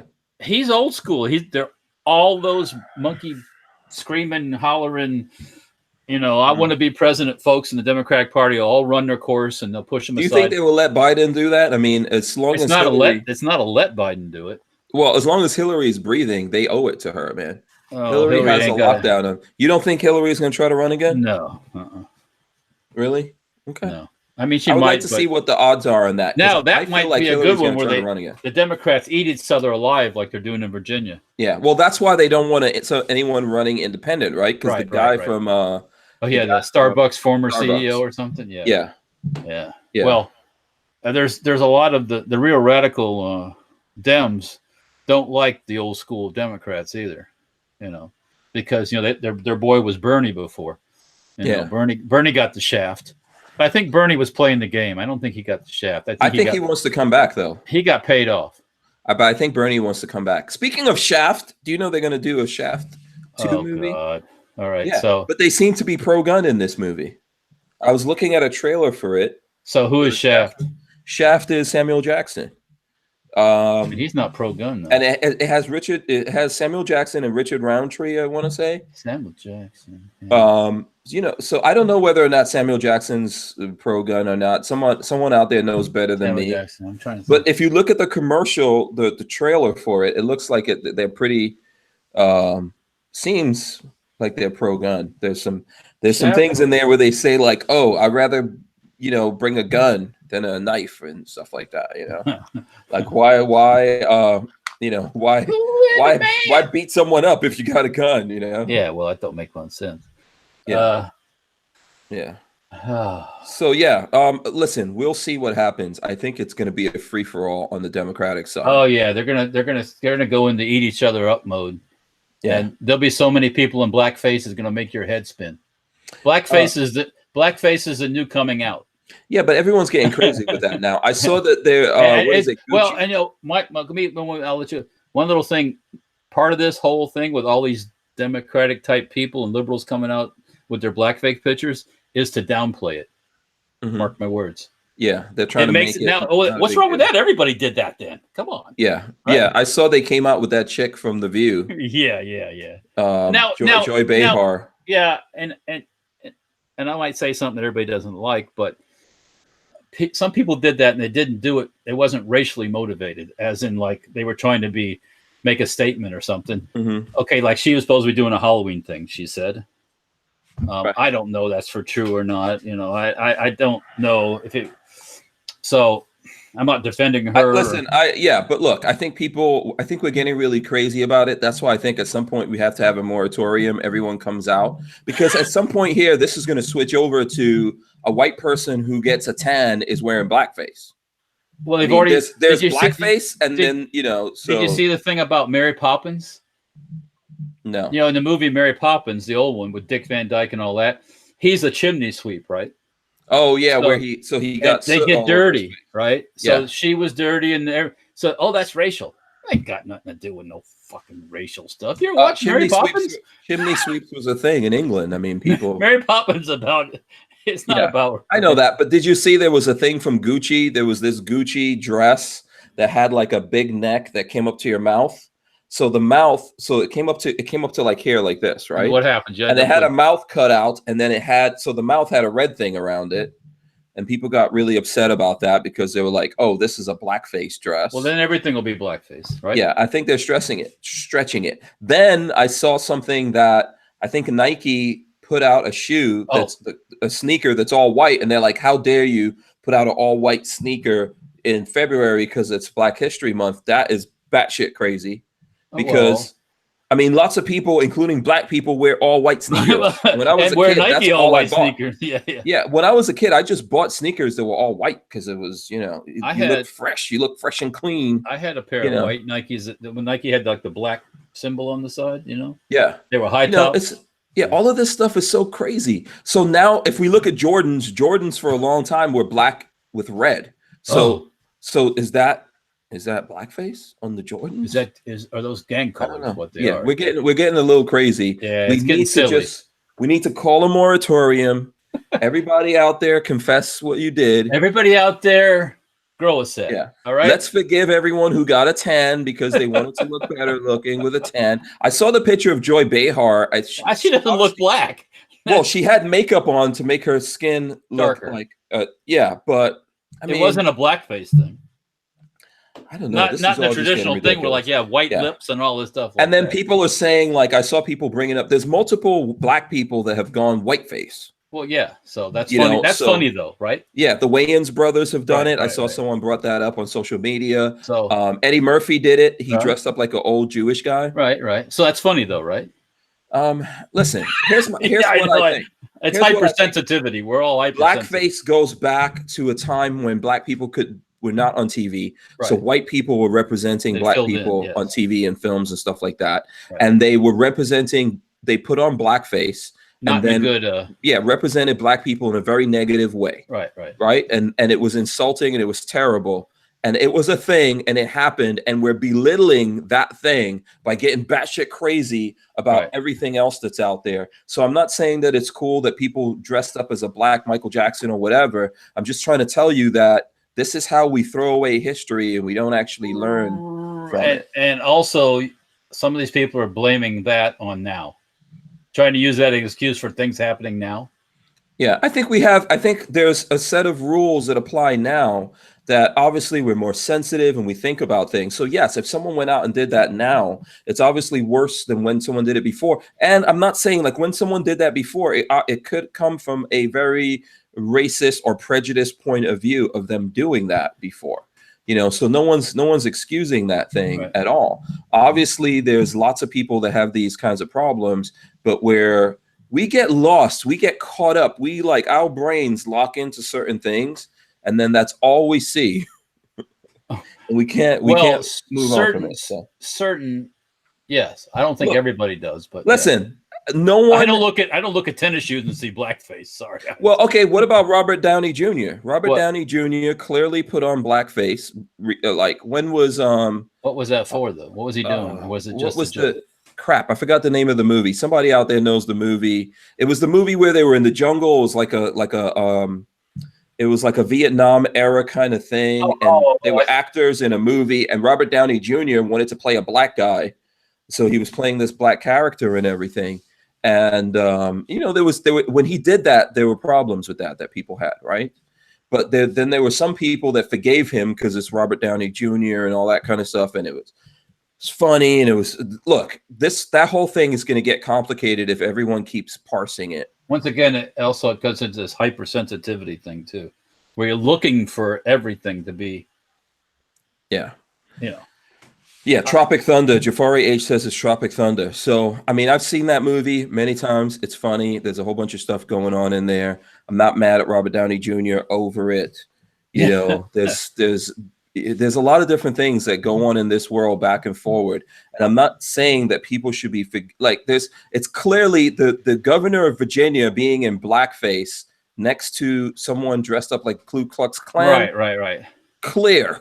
Right. Or I saw some picture of somebody in blackface with a noose around their neck. You see that? Oh my God. Yeah. All those things are That's clearly... that's not like Robert Downey Jr.'s thing. Yeah. Okay. Those are two different. I don't see the two the same because it's. Yeah. I think Robert Downey Jr. clearly was, they were making a movie. They were trying to be funny. There were black actors in that movie. Right. It wasn't like, yeah. You know, and obviously those black actors had to, you know, deal with that thing. Look, we just recently, even you wouldn't be aware of this, but there was this whole rap battle between Drake and Pusha T, right? You probably don't know who any of those guys are. I know the Drake character. I heard him. Yeah, Drake is a pretty big rapper. Pusha T is like, he's a pretty good lyricist in my opinion, but not as big as Drake. They had a whole thing, and Pusha T found Drake as an actor. This is what people don't understand. Right. He was an actor first, probably still is right now. And found something. What they find? He's playing a rapper that's badass, in my opinion. But so anyway, he found stuff when Drake was younger and he first started acting.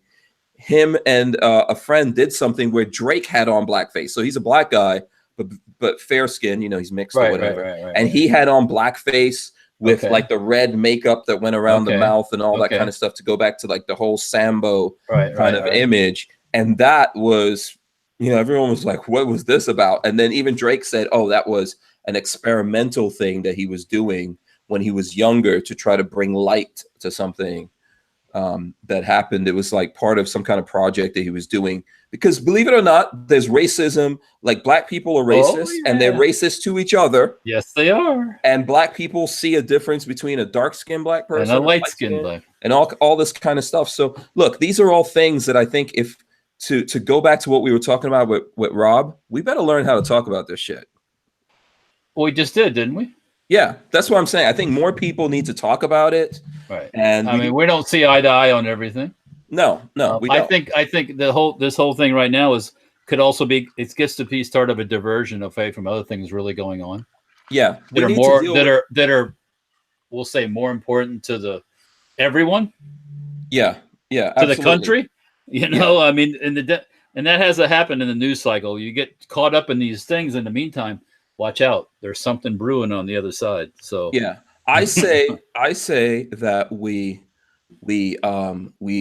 got to slow down. We got to talk about some things. Some bad things happened. Some bad things happened in the past, and they're terrible, and in some cases not forgivable at all.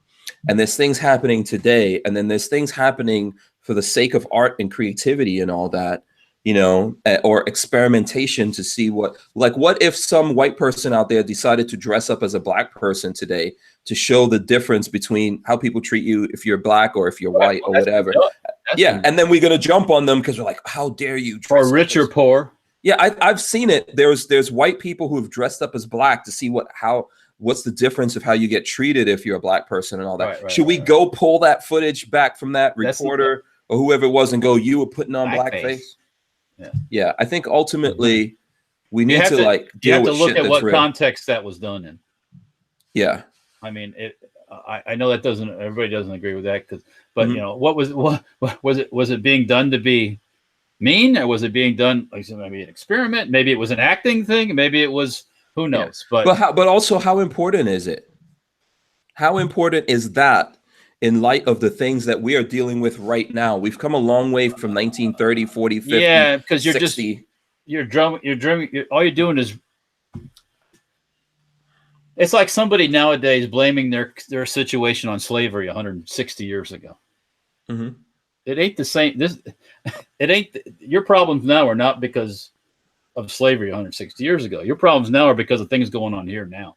Yes, and ultimately we have to. That's like blaming my family's thing. Well, they could have been living in a big house still in New Kiev in Ukraine, but the Germans kicked them out. It's like, well, that's what happened. Everybody survived. Boom, move along. We got to deal with this now. Most of our problems, not all, most of our problems are based on us. Well, yeah. Now, someone might be doing something to us, but we have the ability to do something about that, right? So most of our problems, we're the ones that could fix it. That's what I mean. A lot of people are held up by their own things. Yeah.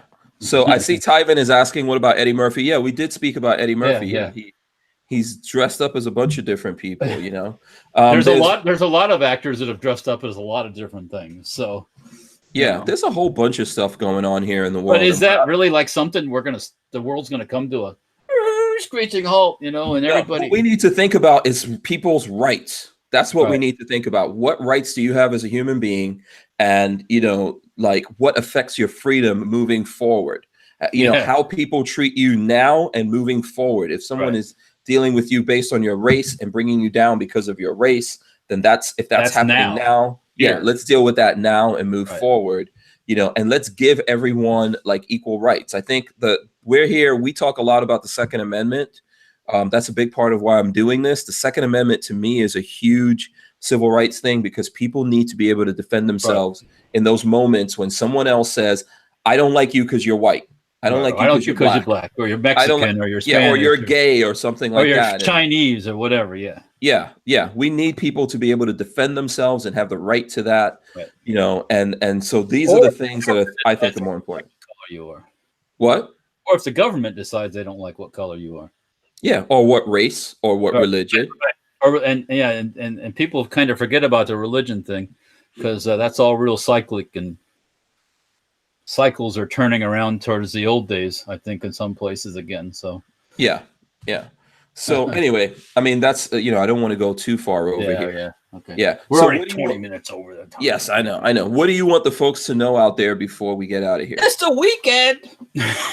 Yes, it's the weekend. I'm in severe need of some sleep, man. I don't know about you. Well, get some sleep. Turn that computer off and go to bed. Well, when I turn this computer off, I have to drive home first before I go to sleep. Yeah. Hopefully that computer in the car works still. Yeah. Whichever car you're driving. Yeah. What's going on? Unusual stuff. I'll try to take some photographs this weekend of me repainting the Halflinger just for non-gun fun, you know. Yeah. Try not to get too much green paint on my hands. I don't want to go green hand and get accused of being like a olive drab or something. Yeah. Don't try to do Hulk face or something like that. Yeah. No. But anyways, so Facebook, Instagram, all that stuff, and just getting ready for the military vehicle rally coming up in Mount Dora. Yeah, that's in a couple weeks, right? Yep, that's on the 22nd, I believe it is. 22nd, 23rd, something like that.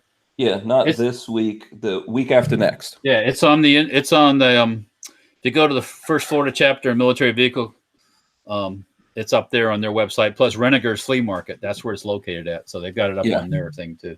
So if you guys want to hang out with Walter will be there. I think I'm going to be there probably Saturday or something. I might take the Friday off before that just to get some things done and then rest, but I'll probably be out there with Walter on the Saturday. And we have adult beverages and all that kind of stuff too. So yes, absolutely. Okay. And then so they can keep up with all of that on your social media. Yeah, I'll be doing some stuff from there too. Try to do some live stuff and things like that. So yeah. Same here. I encourage you guys to follow me on social media. And if you're not subscribed to this channel, the Lifestyles of the Locked and Loaded, you need to subscribe now, ring the bell and everything. That's how you're going to get notified when we're putting up stuff. We do it here and you guys could join us live or you could watch it later here. And then we strip out the audio later that goes up.